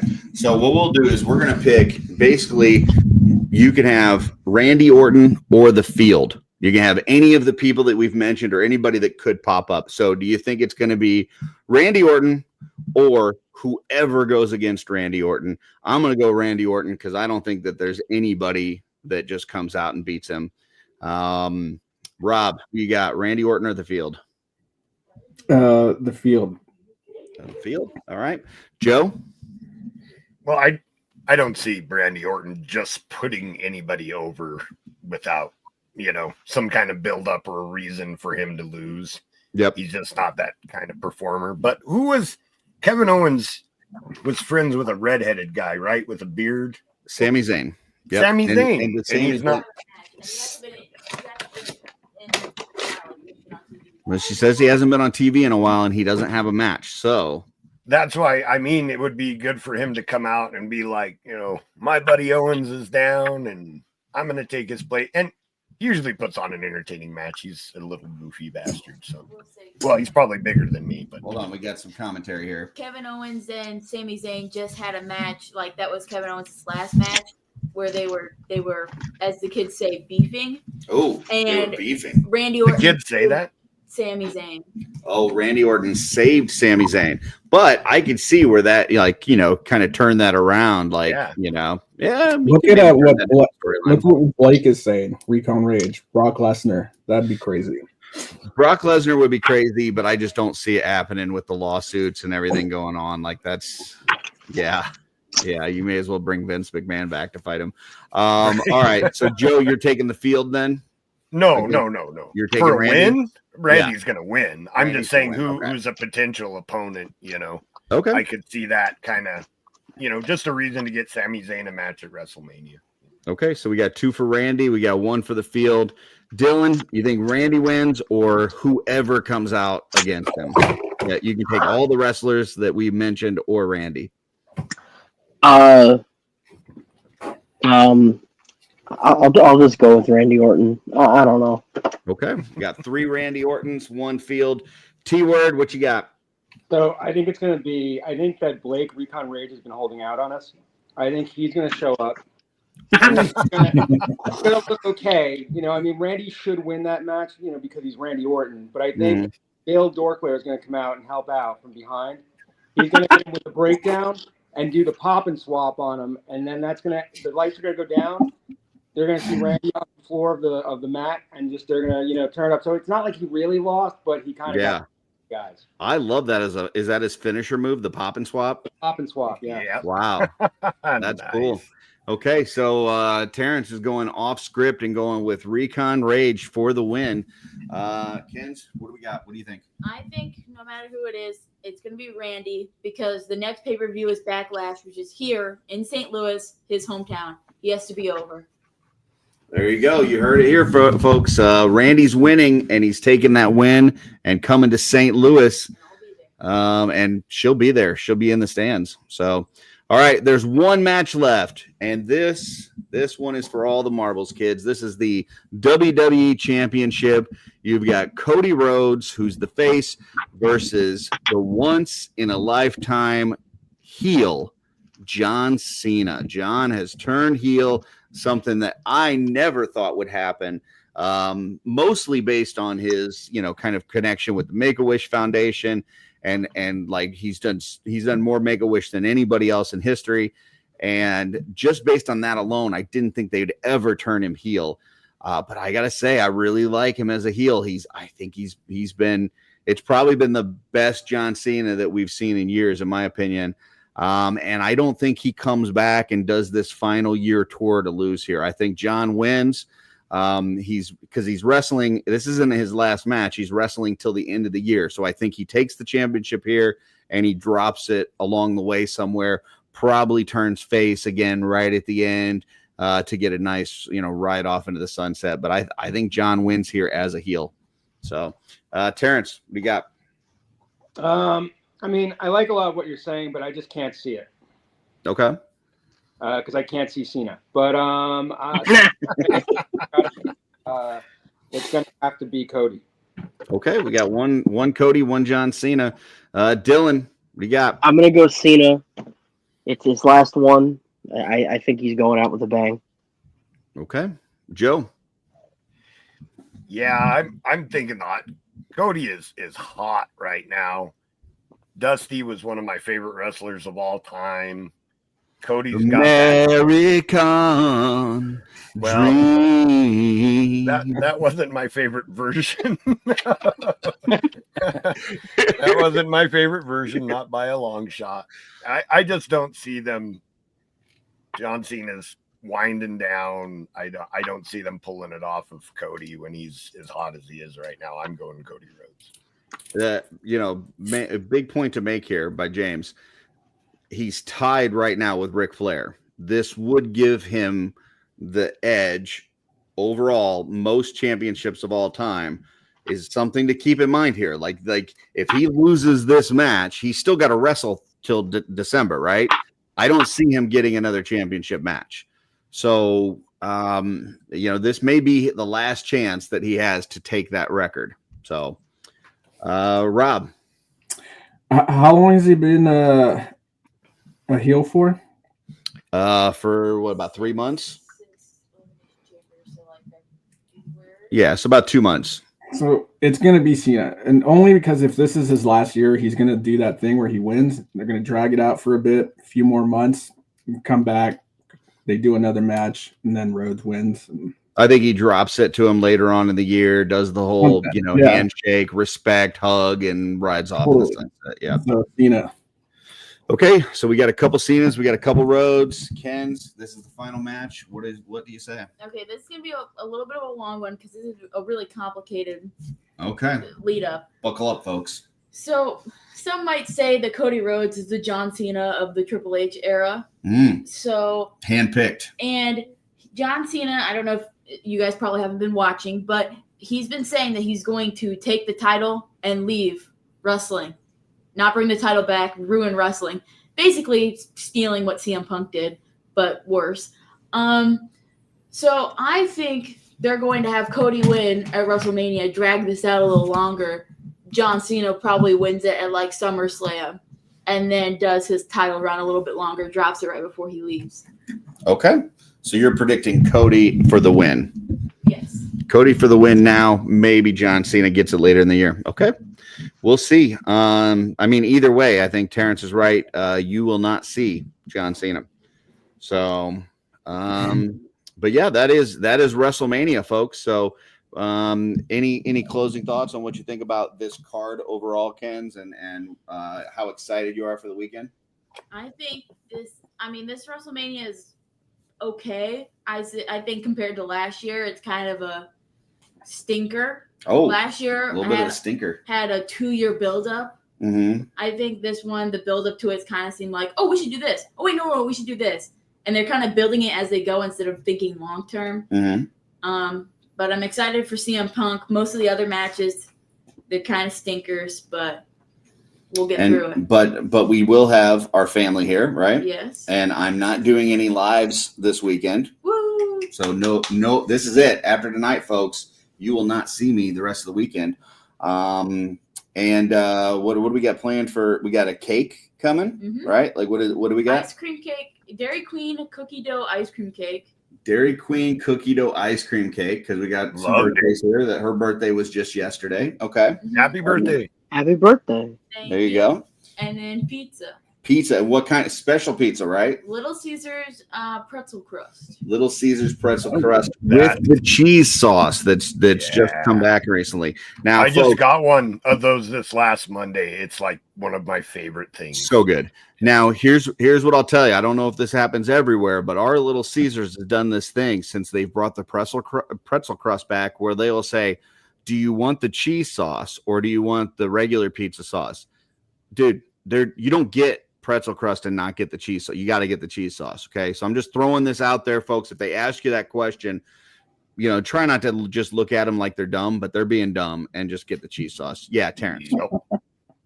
So I just have to say, I understand you guys that don't live in New York, pizza, but Gina's over here. She's listening to you and she's like, oh, it's so good when she's listening to the stuff. And she's from New York. So I'm like, I looked over at one point with like a look of disdain. I'm just saying, but I hope. Listen, it's definitely no East Coast pizza, but it has its own little thing. And different categories. Little Caesars normally, I would say, it's a good bargain meal for your family. You're trying to feed your family. It's a good bargain meal. But when they got pretzel crust, dude, I'm telling you. Well, she's got pretzels and cheese. Where can you go wrong with that? So there you go. Pretzel crust, and it's like what, $8? Oh, pie. Something like that. She said that they also now have a pretzel crust stuffed crust. So what's the cheese sauce? What is it like? Is it like it's like a cheddar? It's not a nacho cheese because there's not like a spice to it, but it's like a cheddar cheese, like a dipping sauce that you would get for pretzels. But when it's not spicy, sometimes you get it where it's more just cheesy. So it's like that. So Joe, you said it's $8. Does that mean you're saying it's the McFarlane toys of the toy industry? Oh, except I like it. Yeah. Yeah, yeah. Little Caesars is definitely the McFarlane Toys of pizza. It's for the money you're getting some pretty good value. You are definitely getting pizza. Yeah, you're definitely getting pizza. Oh, So, I really like it for me, like, because I travel to go shopping. I go to Walmart, do my shopping. When I'm in the checkout line, I just get on the app and order the pizzas. Leave Walmart, boom, hit Little Caesars, pick up a couple pizzas, like $16, head home. there you go. Well, I would like to say thank you, Kens. Appreciate you joining us. Happy birthday, and I will see you this weekend for WrestleMania. So happy birthday. Happy appreciate birthday. it. Great job. All right. So that was our WrestleMania segment With the disembodied voice. with the disembodied voice of my daughter Mackenzie. So Curtis, I'm curious. Yeah, How old is your daughter? So I know if I'm still the youngest person that's been on just the show. turned 19. Okay, so I'm no longer the baby of the show. It is now your daughter. Yep, that is Cool. correct. She's taken over. I graduated. Next, we've got Event Horizon. So this is a segment where we talk about stuff that either, we've just started watching or things that are coming up, maybe things that we just finished, whatever, stuff that we're excited for. I will start it off without giving away any spoilers or anything, just finished the Daredevil series. And all I can say is, holy shit. Wow. That finale. My goodness. We were worried. I know a few of us had talked before the series started. We were worried about a Disney series version of Daredevil and how much they were going to kind of nerf it a little bit and cut down on some of the violence, cut down on some of, just the things that we knew of Daredevil in the Netflix series. And I got to say, not only did they not cut it down, I think they amped it up, man. That last episode was freaking brutal. I mean, holy cow. Yeah, crazy. I saw Jeremy DeWitt yesterday said it's the best series that Marvel has done, like best TV series Marvel has done. And I got to say, I don't know that I can disagree with him. I really liked a few the series, including Hawkeye's one of my favorites. But man, I think this might be the best. So, thoughts, guys, on Daredevil? It was definitely brutal. I mean, like you said, there were things that happened in that last episode that I was like a little. So I was watching it with Gina and my 14-year-old son, and there are a couple things that happened in there. Like he's old enough to, he thinks it's all funny. But I was watching. I'm like, there's at least one scene in there where I'm pretty sure you probably know the scene I'm talking about. Yeah. And I'm like, wow, they just did that on a Disney show. You know what I mean? Yeah. Like, stuff that I usually go to the internet, stuff that Rob probably goes to the internet to watch, on the side. Disturbing. I would say disturbing. Yeah. Maybe Okay. not for me, but Yeah. Well, other thoughts on Daredevil? I have not checked it out, so I don't know what you guys are talking about. Man, you got to watch it. It's something. So I I'm still have making my way through the Netflix Can you only series. binge it, watched or the do you have to wait weekly for a new episode to come out? it's done now. All of the episodes are out for this season. So, Joe, sorry, what was that? No, it's fine. I only watched the first episode. My girlfriend and I we're trying to watch it together, but our work schedules just do not line up. Mhm. But I will say that the original Daredevil series, when it was on Netflix, was my favorite Marvel series. It was so good. That first episode was excellent. I'm really looking forward. I might just, watch Yeah, it and pretend it's that I worth didn't watching watch it and then go back and try to watch it with her. You're not going to be upset about having to watch it twice. Right. Yeah. So, and the violence, like, I remember in season 2 with the Punisher, that scene where they drill into his foot with that big ass drill, you're going to talk about it or you're going to do it, and it's like, I'm telling you, that's nothing. gotcha. Nothing. So, things like that bring an intensity to that show that is pretty amazing. So I'm looking forward to finding out what that is. So.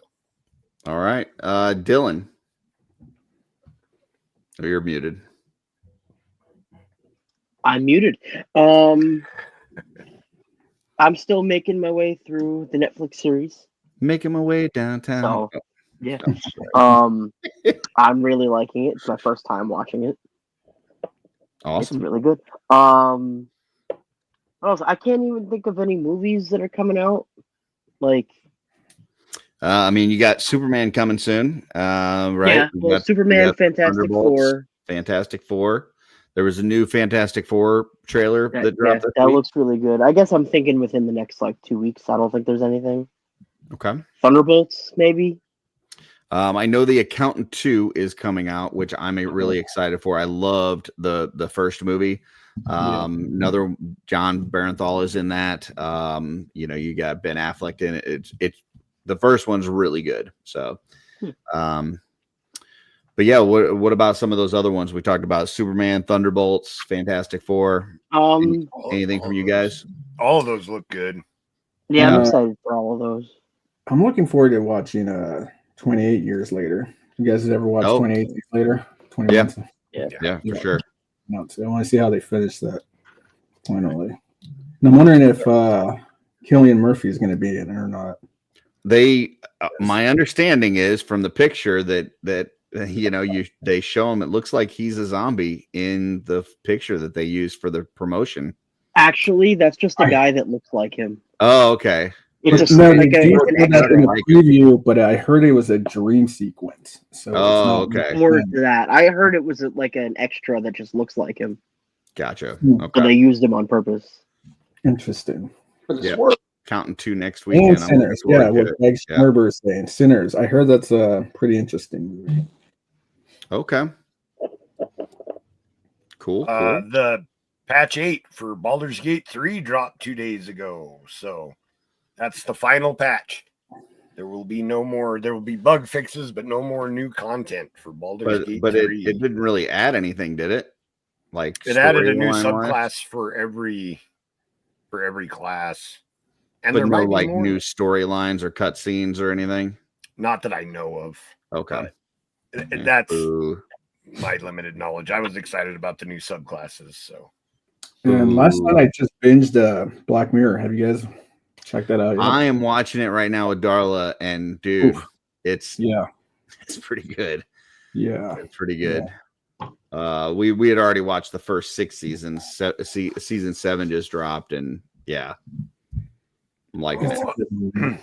There's a new anime that's out.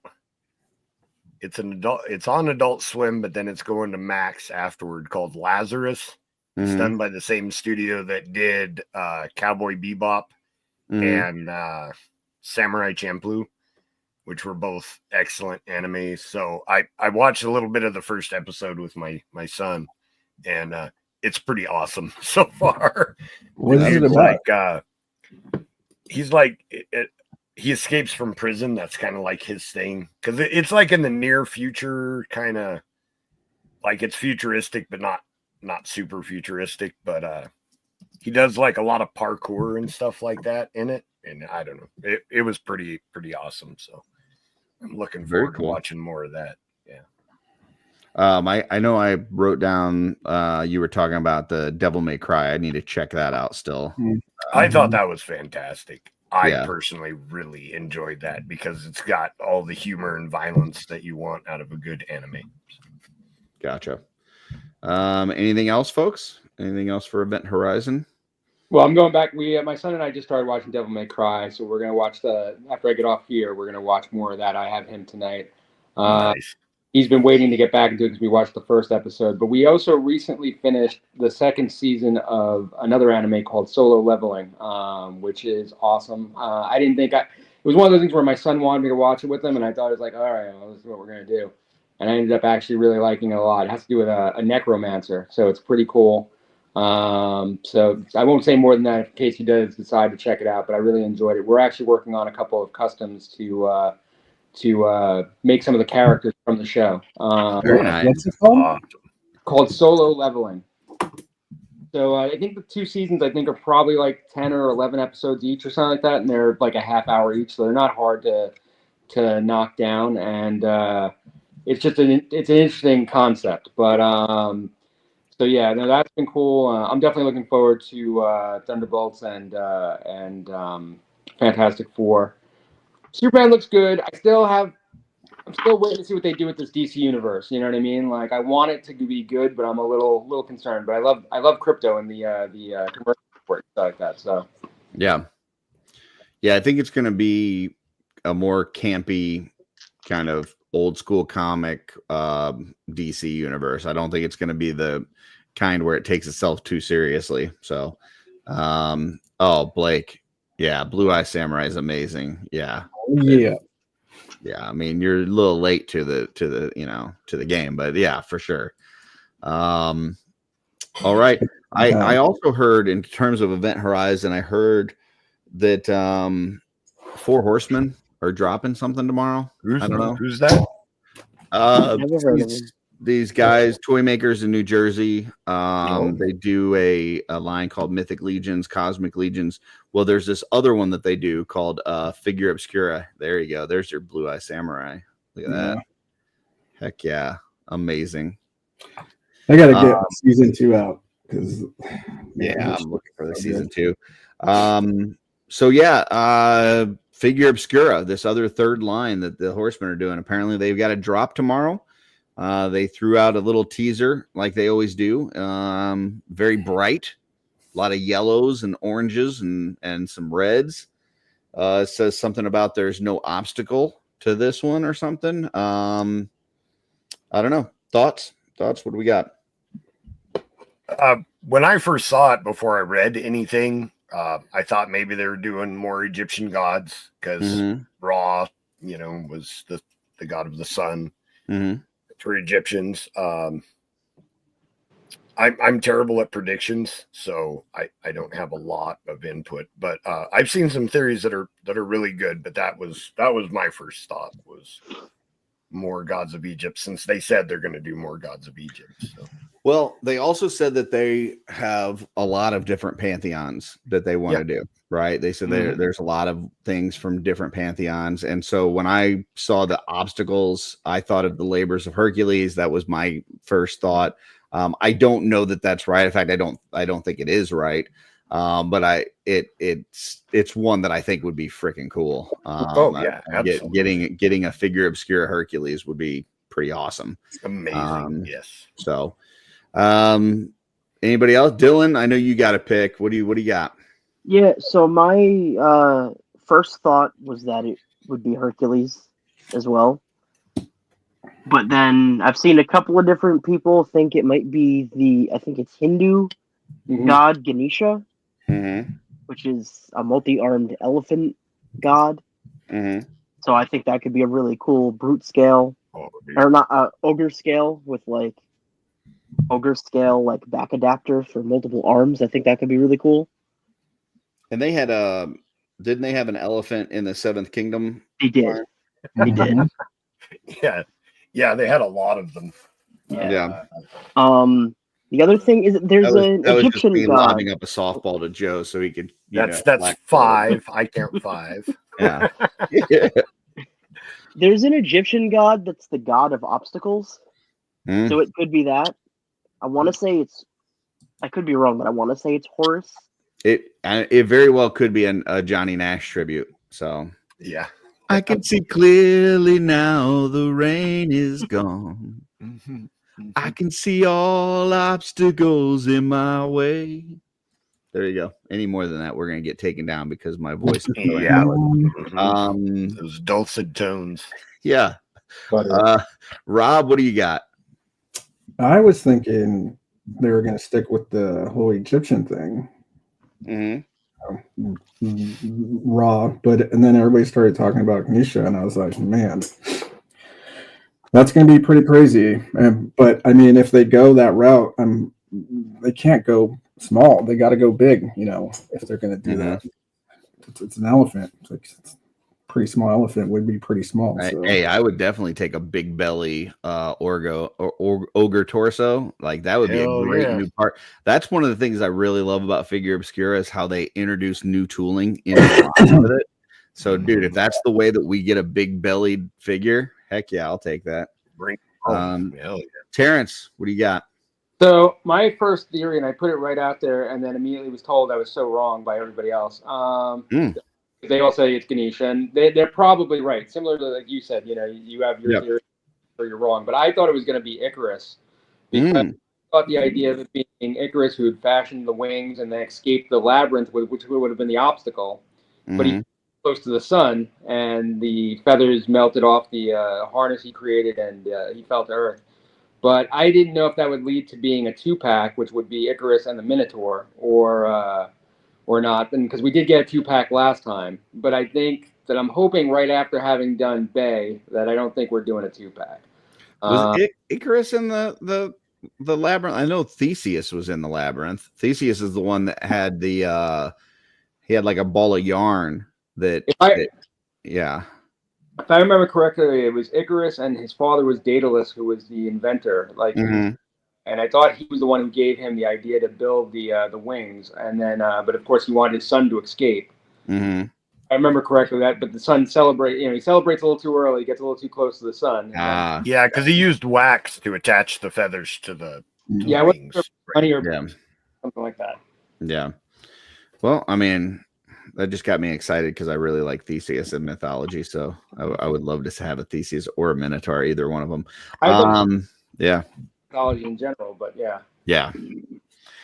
I mean, whatever it is, it's going to be cool. So, and Nate March made a post saying something about clearing room on the shelves, which some people are taking as another hint that it's going to be a larger figure.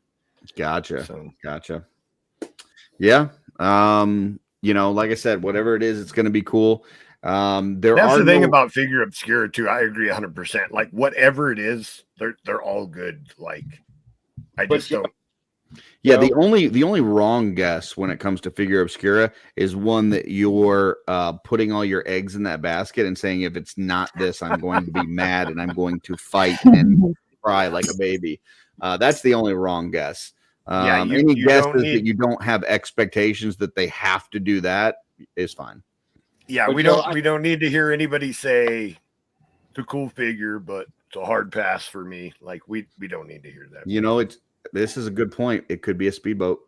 Could be. Yeah. But I think a deceased Icarus on the spread out with the wings on the shelf would probably take up a lot of room as well. So could be. Could be. Just thinking. Gotcha. Maybe they include a couple candles so that you can melt some wax and just drip it over him. They might get juice out of the blood puddle from the Red Death. There you go. Yeah. There you go. All right.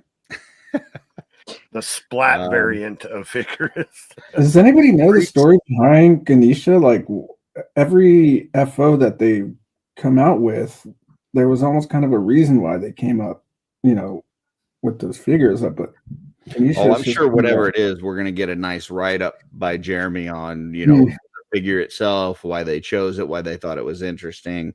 So, yeah, I did see this comment. We haven't gotten a brute scale figure Obscura yet. We haven't got a brute scale figure in anything for a while. So if you look at, we got brute scale in Poxus. We didn't get any in Necronominus. We didn't get any in Rising Suns. We didn't get any in any of those other ones. Like brute scale is just something we have not gotten a lot of. And I know the first ones, there's some issues with some loose joints and things like that. I don't know if they went back to the drawing board and we're trying to kind of work out some of the kinks, or if it's because it's produced in a different factory. Because I think what I understand is the brutes and the ogres were produced in one factory, and then the other figures were produced in another. Maybe it's something we're dialing something in.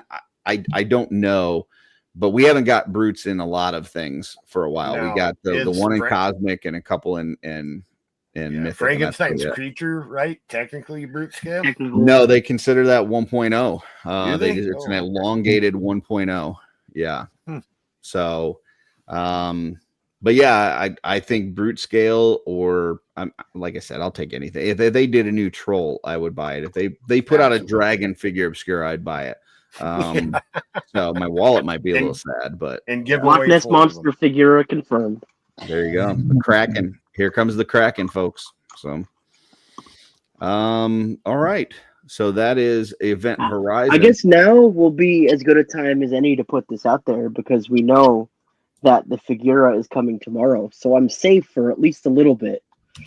If Four Horsemen announces and puts out a Sasquatch Figura Obscura, I will on air cut my ponytail off. Ooh, wow. Wow. So on what show, Dylan? this one, SDL, I don't know. That's gotta be this no, one. no. I don't know. You don't have right a standing answer. invitation to SDL. You know, this is the show. I mean, I do. Yeah, this is the show. It is time now for This Week in Theaters. So this is where we time travel back in time, and we land on a certain year, and in that year, we go into the theaters, and we can see any of the top 10 movies at the theater on this day in that year. So here we go. We're still in April, which is not the best time for movies. But we're going to see how this goes. So we got our random number generator up. We've got our typical years in here, 1982 to 2015. Here we go. 1988. We're going to 1988, folks. Let's see. Let's go there. Weekly. 1988. Dylan definitely was not alive yet. Not yet. And we are looking for Apevember 18th. All right, here we go. Number one at the box office this week was Beetlejuice. Spirits of deceased couple are harassed by an unbearable family that has moved into their home and hire a malicious spirit to drive them out. Next, we've got Colors. An experienced cop and his rookie partner patrol the streets of East Los Angeles while trying to keep the gang violence under control. Then we've got The Last Emperor. Bernardo Bertolucci's Oscar-winning dramatization of China's 11th and final monarch of the Qing dynasty. Emperor Puyi? Sure, we're going to go with that. Next, we've got Biloxi Blues. A group of recruits go through boot camp in the Second World War in Biloxi, Mississippi, from the play by Neil Simon. Next, we have The Return to Snowy River. Young Jim Craig returns to his home in the Australian high country. He finds that things are not as he left them, though. His girlfriend, Jessica, is being pursued by another man and her father. Harrison does not want him back into her life. So next, we've got Moonstruck. Hold on. Yeah. Was when you said she was being pursued by another man and her father, did you mean the father was pursuing the daughter? It looks like she's being pursued by another man, and her father does not want this guy, I'm assuming Jim Craig, back in her life. I'm sorry. So, but he could not be wanting the other man in her life. I don't know. But we're gonna have to watch the movie and find out. You'll have to make that your pick. So, next we've got Moonstruck. Loretta Castorini, a bookkeeper from Brooklyn, New York, finds herself in a difficult situation when she falls for the brother of a man she has agreed to marry. Ooh, that's a sticky situation. Next, we've got Seventh Sign. Abby Quinn is eagerly awaiting childbirth, but is haunted by dreams where she suffers a miscarriage.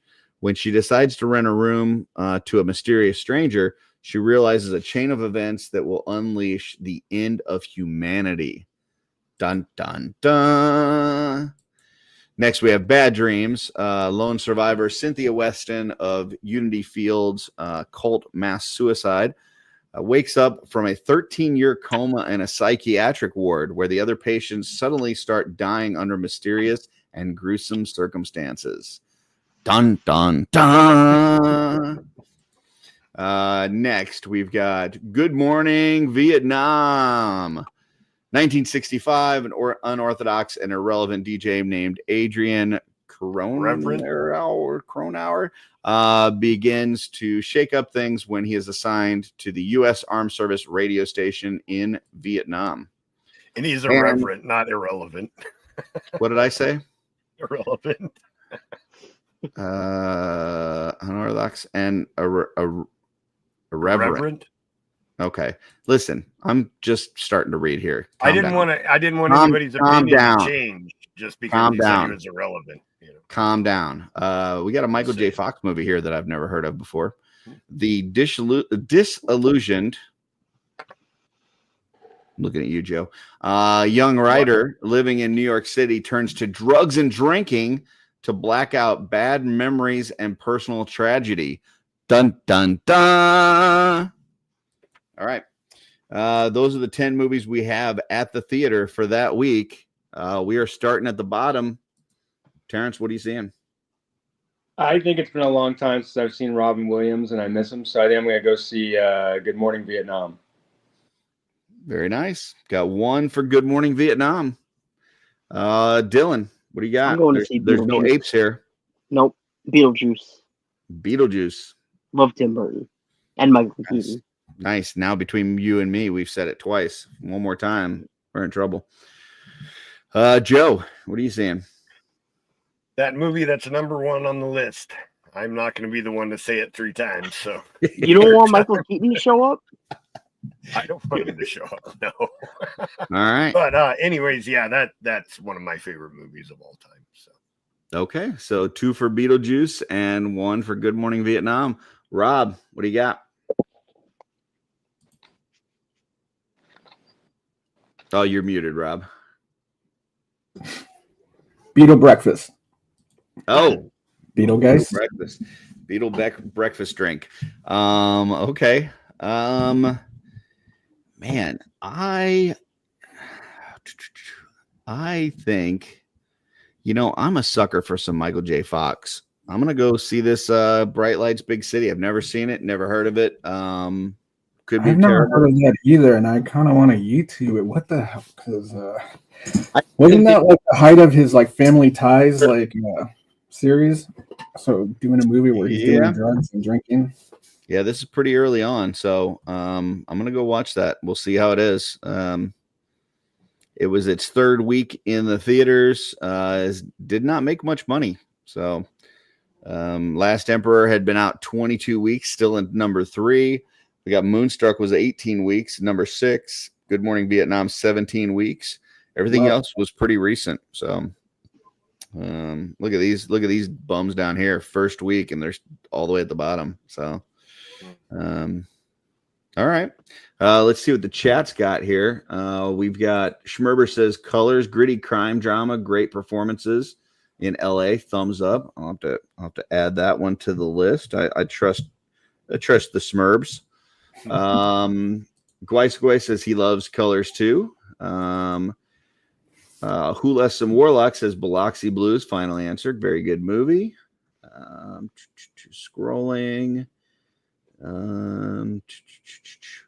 Freaks Figure says Beetlejuice for sure. Gwai says Colors. I am a nightmare walking psychopath stalking. Okay. All right. I don't see what those two are related to each other. We know you are, G. Calm down. Yeah. Blake says he's going to go see Good Morning Vietnam. Okay. And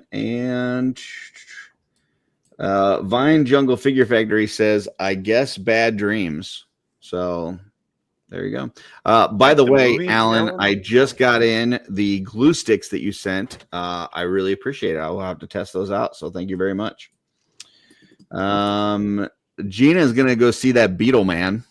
So she's going to see that guy. So, and I think that's it. That's everybody. So that's this week in theaters. We already did the primary objective, which was WrestleMania, but I figured, because we did a WrestleMania one, it's time for lightning round. Dooch isn't here, Jesse isn't here. Both of them are bums, And so that means that lightning round falls on the rest of us. I will get it started off. If you guys have a lightning round, we'll kick it to you afterwards. But I'm going to start off with give me a name of one of your favorite wrestlers of all time. Doesn't have to be the number one, but one of your favorite wrestlers of all time. We'll start with Rob. The Ultimate Warrior. Ultimate Warrior. Very nice. Mm-hmm. Just the energy and excitement and all that. Roided out freak, man. Come on. Like, yeah, that hair, just everything. All right. Paint, little tassels on his arm. Pointy nipples. It's all there, dude. It's all there. You got it all. Joe, what do you got? I'll go with my favorite of all time, Bret the Hitman Hart. That's a good one. Yeah. It's a good one. So. All right. Excellence of execution. Dylan, what do you got? Bray Wyatt, the Fiend. Oh, yeah. Bray Wyatt for sure. It's a good one. Terrence. I always really like Stone Cold. I could see that. Yeah, I could see that. That's a good one. I'm gonna have to go Mr. Perfect. I've always been a big heel guy. I love heels. And his shtick was just so good. Like doing the whole where he would do the little vignettes where he was like doing other sports just like perfectly. Everything was awesome. He had the whole spitting the gum and swiping it out of the air, the towel thing. And then just in the ring, the dude was just so good. He was just So I'm gonna go Mr. Perfect. I don't know what I'd say is my favorite of all time, but he's definitely one that I enjoyed watching a lot as a kid. So his hair reminded me of Top Ramen. All right. We've got a couple in the chat here. Alan says Kamala, the Ugandan giant. Okay. Yeah. Gina says Bret the Hitman Hart, super nice guy. As long as you're not another wrestler, yeah. Yeah. She says The Rock, the most electrifying man in sports entertainment, for sure. Schmerber also agrees with The Rock. Blake, Shawn Michaels. Yep. It's a good one too. WrestleMania. And James says The Undertaker. Yeah. I tell you what, I really like I see a lot of the little clips from his little podcast that he does on Facebook. And I really enjoy that. Like I haven't actually listened to an entire one of his podcasts, but I really enjoy the little clips where he kind of gives you some of the behind the scenes of they're really the shit good that happened back then. I've listened to a lot of them. It's really good. Yeah. So, his show with Kane was super good. I really enjoyed that one. I did watch one whole episode of he had Steve Amell on there, the guy that played Green Arrow, and they were doing an episode where they were talking about the show Heels on Netflix, which great show, by the way. If you haven't checked it out, super fucking awesome show. That was a good one. So, and that was just because I saw several clips and I was like, man, I really like this. And I was like, I just want to watch the whole episode. So I did. Who Left Some Warlocks says D'Lo Brown. That head thing that he did, I could never do it. My head would probably fall off, but it was definitely entertaining. Yeah. And he had really great theme music. It was called Danger at the Door. I actually remember that. I had a CD with his entrance music on it. I really like that. Kevin's gonna go Stone Cold. So yeah, D'Lo was definitely sassy AF. So all right. Anybody else have a lightning round question? We could stick with the theme of wrestling since you did one of your favorite wrestlers. What about wrestling entrance music? Favorite wrestling entrance music. Okay. Who you starting with? Mine is the Ultimate Warrior. That song was we'll start with Dylan and go. Sorry. Well, Rob already went. So Rob went. Okay, so we'll keep going. Curtis. No, what was it, Rod? I'm sorry. The Ultimate Warriors theme. It was just like that crazy guitar song with the power chords. Pure energy. Yeah. Okay, so it's on me. Man, wrestling music. Okay, listen. Say what you want about the man. and I understand he's not super popular right now. Hulk Hogan, right? But when Real American hits, dude, Yep. it is like, especially if you don't know it's gonna hit. Like for me, I still get chills. Like, man, I still get jacked. Like, I'm just like, fuck yeah. I remember being a kid. You hit it, man, because I remember being a kid and that music hitting, and it was just like jump up music, you know? Yeah. Like, yeah. Yeah, like you get the Iron Sheik down there and he's talking a bunch of shit about America and he's pointing his finger, and you got, Ivan Volkov and all these guys. And, then Sarge, when Sarge went through his evil phase, and like just talking trash about your country and how shitty it is and blah, blah, blah. And then all of a sudden that music hits and you're like, yeah, USA. Yep. So, all right, that's mine. Terrence, what do you got? I think pretty much like Degeneration X. Like, I think like, when they were the big thing during the Attitude Era, like I just enjoyed when they would come out, I know you guys were talking earlier on Wolf King, or sorry, it wasn't the Wolf King show. It was definitely Shooting the Shelf. It was Shooting the Shelf for sure. Yeah. Yeah. When you guys were on there talking about Badass Billy Gunn being at Lehigh Valley this week, I mean, like, I just remember that entire era. Every time they would come out, it was always like pretty adrenaline filling. You know what I mean? To know that they were coming out. Okay. All right. Dylan.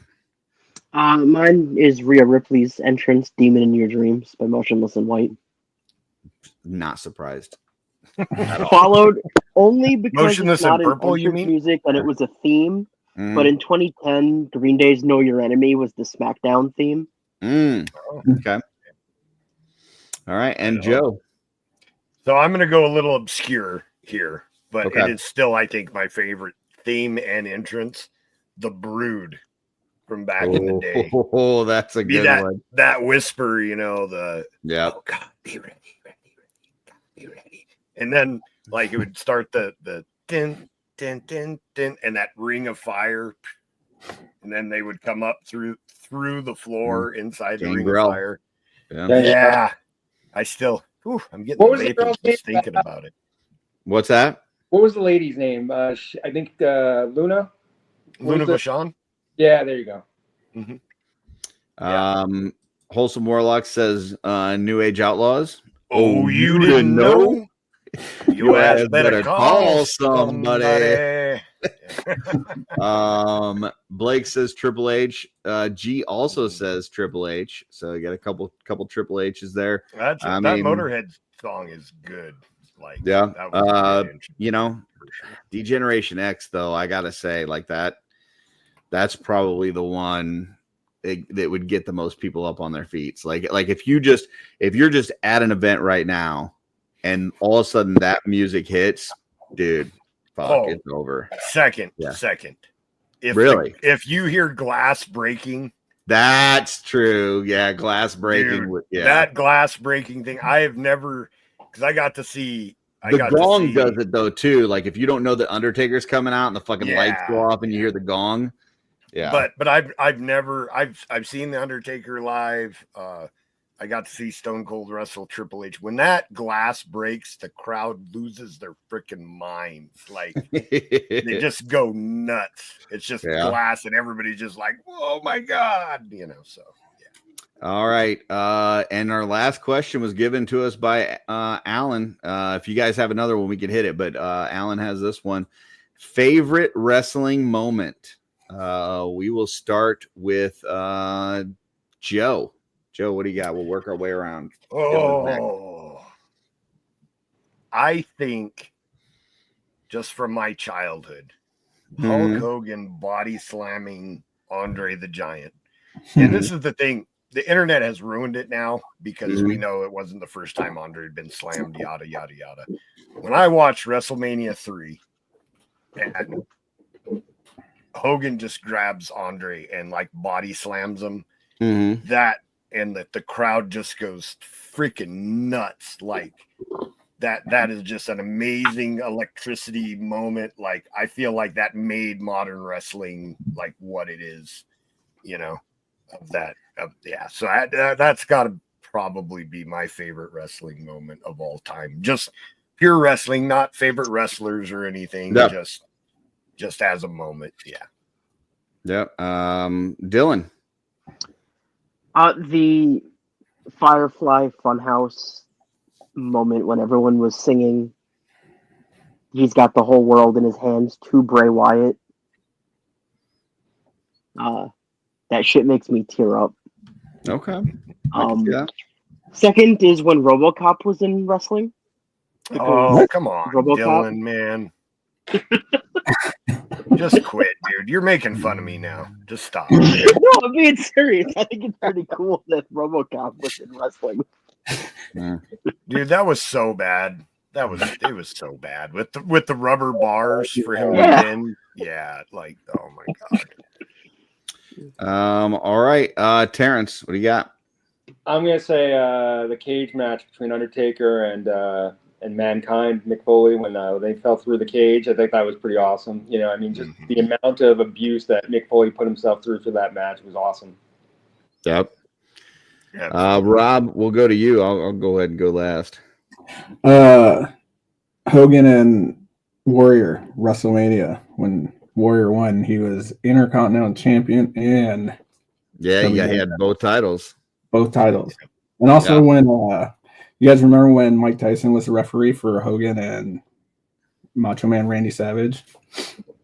No, I don't. I remember when he was the ref for Stone Cold and Shawn Michaels. Yeah, this was way back in. Savage like slapped him, and then like Mike just got really pissed off and just fucking knocked him out. It's pretty funny. Very cool. Right on. I am gonna go with and I remember this so vividly. It's Elimination Chamber match, and I want to say that it was, what was the pay-per-view? It was like it started with a V. Vengeance. And it was before Elimination Chamber had its own pay-per-view, right? It was just a match, right? And Elimination Chamber happens, and John Cena is one of the first people in the match. He goes through the whole thing, through the whole Elimination Chamber, and he wins. And I'm just like super disappointed because at this point I'm like so anti John Cena, like I can't stand it. Like he's so much of a baby face. You got all the kids in the stands with his shirts and stuff, and I'm like, it's just too much, right? And he goes through the whole elimination, like beats everybody, wins, and he's like bloodied in the ring and stuff. And they lift up the chamber. And then all of a sudden you hear Edge's music. You think you know me?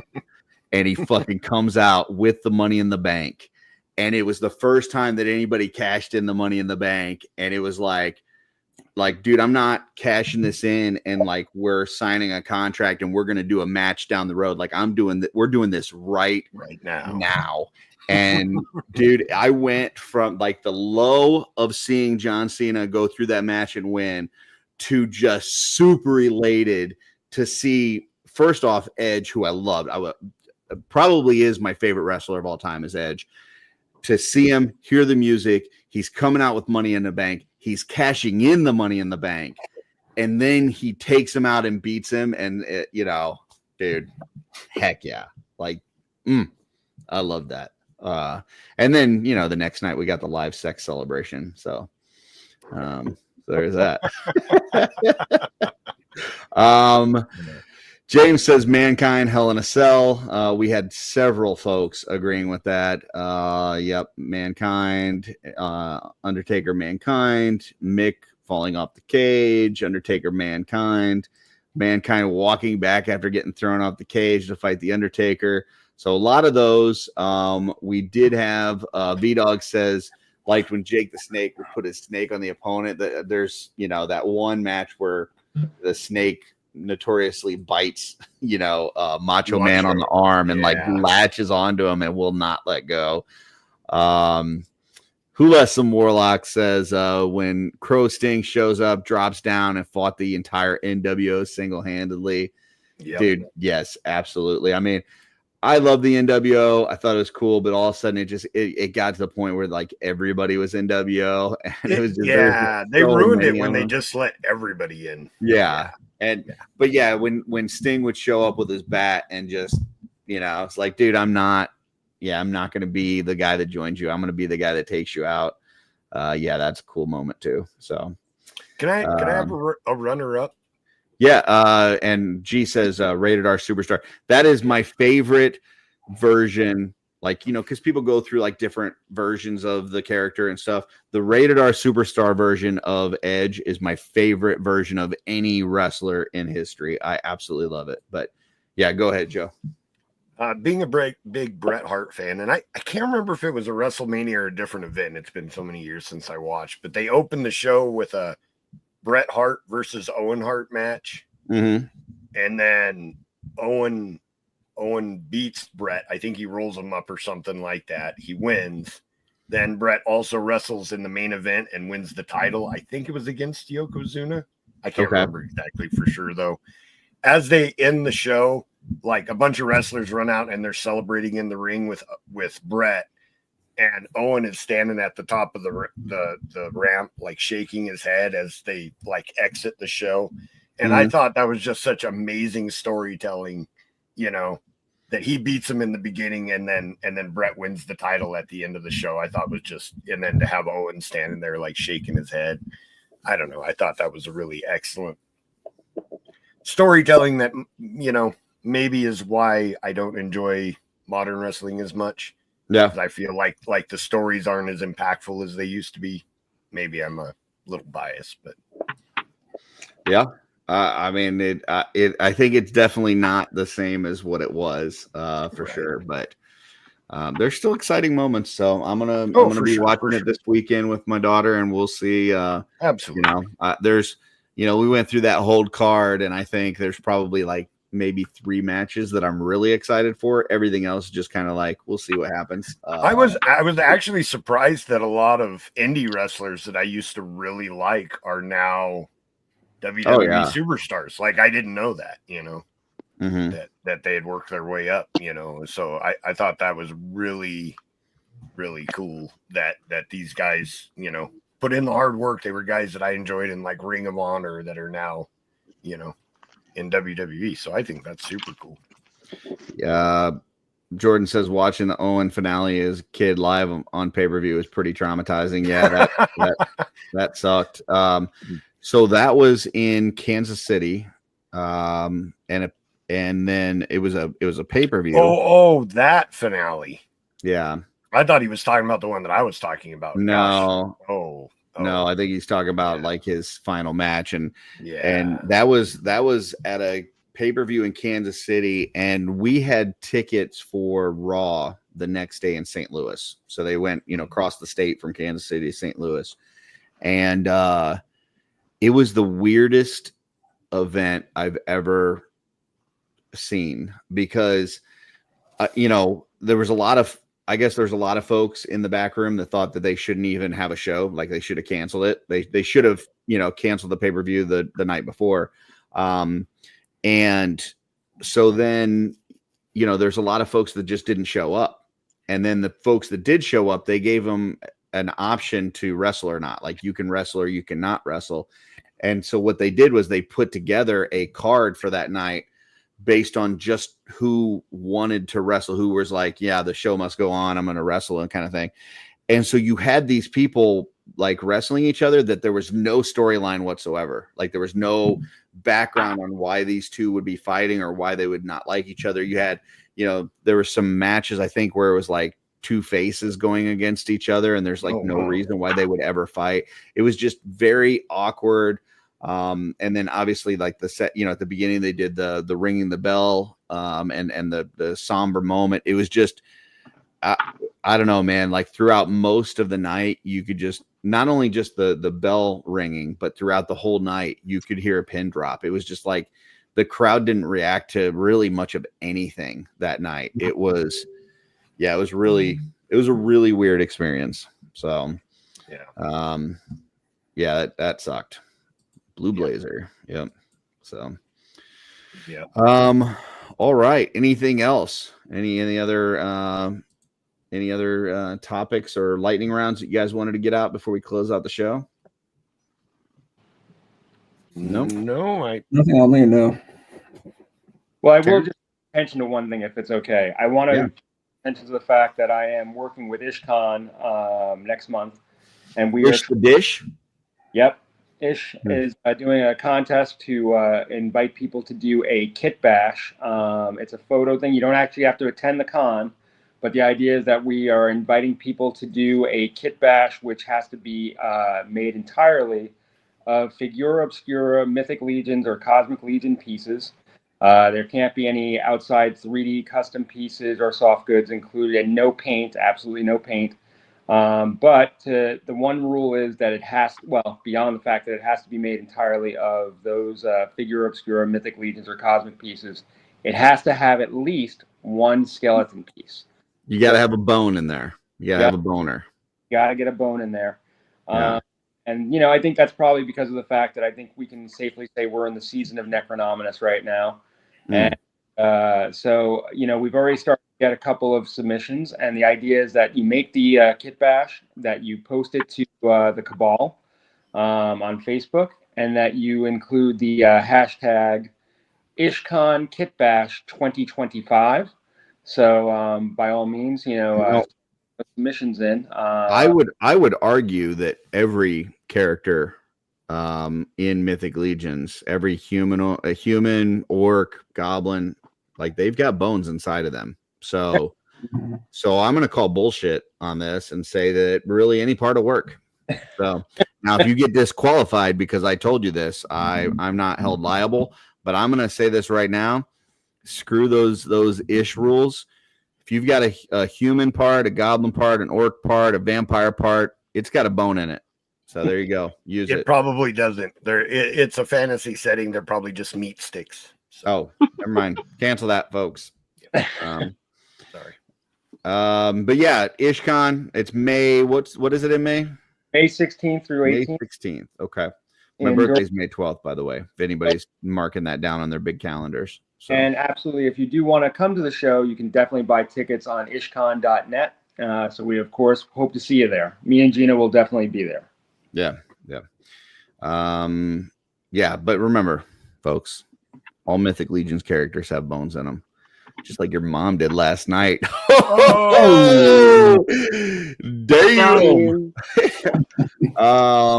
Who Some Warlock says Barriego, the movie tomorrow on PGG. I don't know what Barriego is, but let's see. Big Greg plays the knight tracking down the wolf prize circus bear Barriego after escaping from the circus. So is that Diego's head on a bear's body? Might be.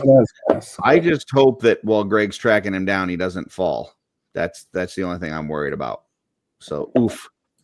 Yeah, Darla just from across the room, by the way. Across the room, sweet Darla said, oof. So yeah, all right. So IshCon, anything else you got coming up, Terrence? I heard there was something about some swig thing at Legions Con going on this year. For 1,000 Swigs 2025 as well. So of course, if you we hope that everyone will bring back their swigs that they had last year. We hope that people will get some more swigs. Bring a friend or two, kind of very shooting the shelf style. But we are getting ready to start promoting that in a big way. So of course, if you have swigs that you'd like us to spotlight, put those pictures up and hashtag them with 1,000 Swigs 2025. So this is the part where I go big screen, folks, because I got a sincere message for you here. Let me lower my camera, get right up in your face. I would love to bring my swig back to Legions Con this year. I really would. But last year, while we were doing the 1,000 swigs, we didn't quite get there. We were a little shy, but while we were doing it, we were trying to buy some time for Jeremy, and I decided to donate my swig, which was won by Eric Miller's kid. And just after that, because, trying to, one-up me, outdo me, whatever, Trevor Williams volunteered to do a professional photo shoot of somebody's swig. And we drew a name for that. And lo and behold, it landed on mine. So the figure that I was going to give away to Eric Miller's kid was supposed to go to Trevor. He's going to do professional photography of it, then send it to Eric Miller. And then I assumed they would bring it this year to Legion's Con. That was 5 months ago. No photo shoot. Don't know. Not sure. I've heard some things about there's a book that he was doing. He's working on stuff for the next year's big calendar. But if you want my Cosmic Swig from last year to be at the 1,000 Swigs this year, folks, I need you to hit up Trevor Williams, preferably like 3 a.m. Just tag him in the cabal and just be like, hey, where's that picture of Cosmic Swig? We need to know. Because until the photo is out, Eric Miller isn't getting that swig, and therefore it won't be at Legion's Con. So, yeah, there you go. That's it. Sorry, Terrence. I would love to help you by bringing it back, but it's out of my hands. I hear you. You know, and while we're also, burying Trevor, I should just say one other thing. So I'm gonna have a birthday on next Wednesday. Mm-hmm. As much as I hate turning a year older, I take some comfort in the fact that no matter how old I get, I'm still not as old as Trevor. Yeah, that's true. But in reality, your birthday can be any day you want, man. Like thinking that it's next Wednesday, that's just big calendar running your life, And yeah, Kevin brings up a good point here. Trevor is in Japan right now at the big calendar meeting. So, yeah, it doesn't matter. Chinese calendar, Japanese calendar, American calendar. He's got all the calendars. Trevor's all over it. So, but yeah, thanks for that. So Swigs, Ishcon, Dylan, what you got going on? You're making a Vecna, making a spider Vecna, right? Yes, I'm making mythic Vecna. Very nice. For Joe Gonzalez. He's gonna love it. It will be gifted to Joe, and he has no choice but to accept it. Oh, he'll accept it gladly for sure. You can catch me here most Fridays, making lots of Hulks because that's what I've been doing. I put it over there already, but I finished something else that I'll post in the now, do you know there's a Saturday Day Live tomorrow for the figure I have not heard anything. I haven't either. Now they usually do one, but yeah, I know they took. Was it last week they took off, or the week before? They were off last week. Okay, but I haven't. Pretty much every figure Obscura so far, they've done one afterwards.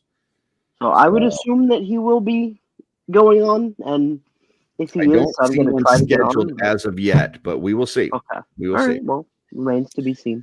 And hopefully, we will see you on there, Dylan. So. Yes, if there is a show, I will try to be there. Very nice. And you can also find me at every Saturday for the next 3 weeks. I will be at a Horseman event. So there's Toy Con this coming Saturday. A week from tomorrow. Next Saturday. Yeah. In Morristown, New Jersey. The week after that, on the 3rd, I'll be at the Lehigh show. Lehigh show on the 3rd, same day as the Mythic meetup in California, folks. So whichever coast you're on or whichever coast you're closest to, East Coast, West Coast, we got you hooked up. Go to Lehigh show or come to the Mythic meetup in California. So, and then the Saturday after that on the 10th is Shop the Curiosity in Connecticut. Yeah, for sure. So I'll be there as well. We've got Brad here in the chat says, don't forget big calendar sister Marie. Yep. Marie Calendar. Yep. Absolutely. Blake says, you are all younger than me. I turned 57 yesterday. That's in wrestling years though, Blake. That don't count. Yeah. In fairness, Blake, yes, you turned 57, but you still look much better than most of us. So, yeah. Joe, where can people find you, sir? Here each and every Friday night. I'll probably be on the tail end of the clubhouse tomorrow. Unfortunately, I have to travel after work, but I'm going to try and get back early enough to jump on and catch the tail end of the clubhouse. And then Sunday morning, I think it's the right week this week. I think I will be on Schmerb's New to Mythics Live. New to Mythic Live. Very nice. Yeah. And then do we have something? Oh, no, never mind. We don't have something Monday. So never mind. I will also be on Schmerber's show. I forgot.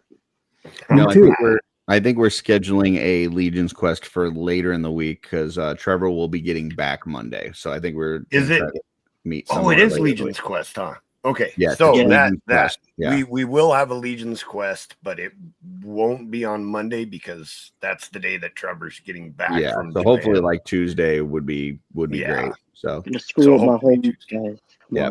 on. Kevin here says, "Be sure to wear your COVID mask in California." Is that true? Like they still doing the mask thing? No. I think that's an air quality thing. Okay. I got a Rob Zamora gave me the inside California information. He said no, that's not a thing. So You can if you want, but it's not okay, mandatory. there's no requirement. Okay. Negative. Oh, and I'm going to the Mythic meetup, which I will be there. I put in my vacation day today so that I can go. Very nice.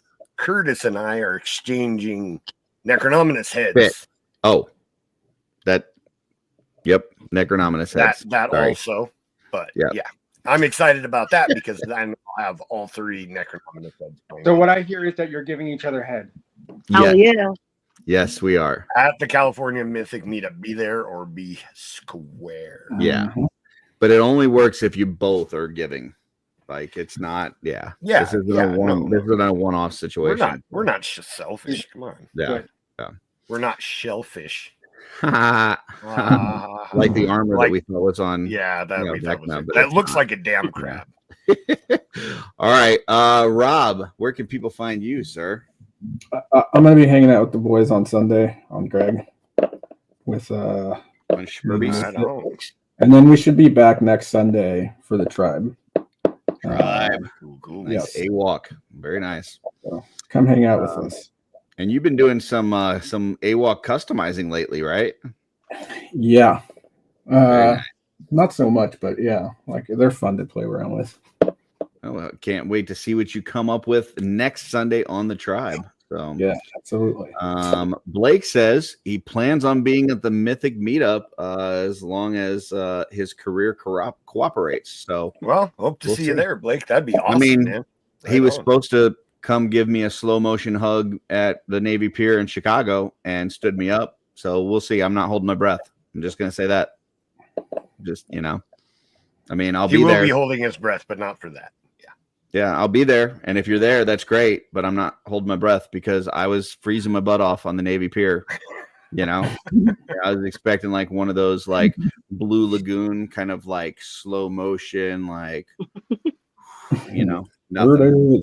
Yeah. So, but as far as I go, you can find me nowhere this weekend. I am taking a weekend off of YouTube. I will be on 0 lives. I've already had some offers for some Figura Obscura stuff tomorrow.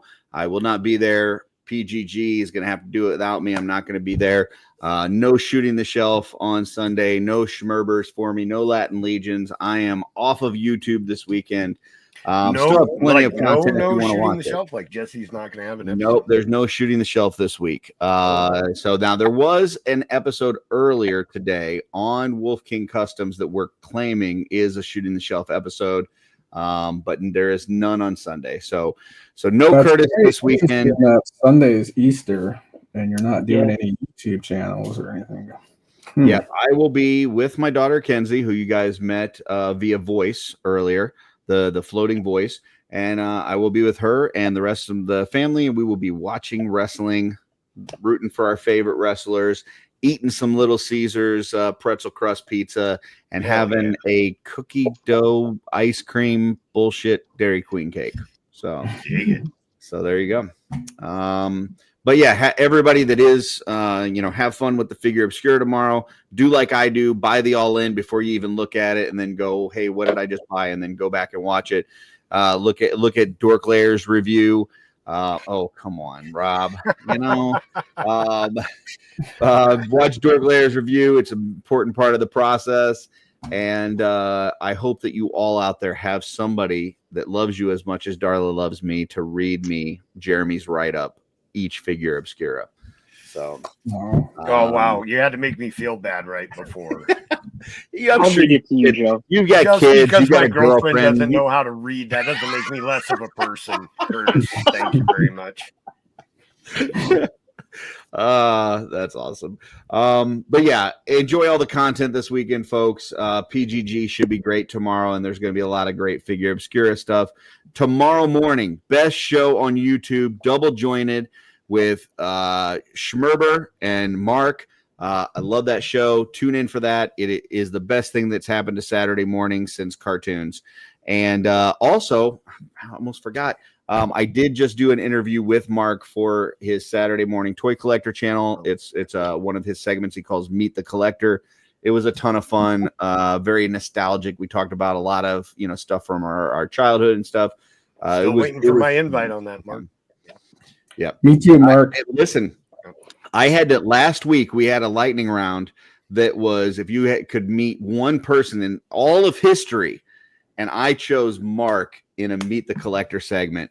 You guys chose people like Jesus, It's like, no, Marie dude. Curie, thank you very much. Yeah. You chose who? Marie Curie. Yeah, you chose Marie Curie. I chose Mark from Meet the Collector. And that's Stop how you gotta kissing do it, his folks. ass, Curtis. Just stop. You've got to take your wish upon a star and use it on Mark for Meet the Collector. So but yeah, everybody have a great weekend. Thanks everybody for joining. Thanks for Rob, tuning in, everyone. Best shirt in the community. Thank you. Dylan, keep working on those apes. T-Word, awesome job with the swigs and with the Ishcon stuff. Joe, I hate love you. So, but I'll see you soon and we'll swap heads. Likewise, buddy. Yeah. So, all right, later, everybody. See ya. Later.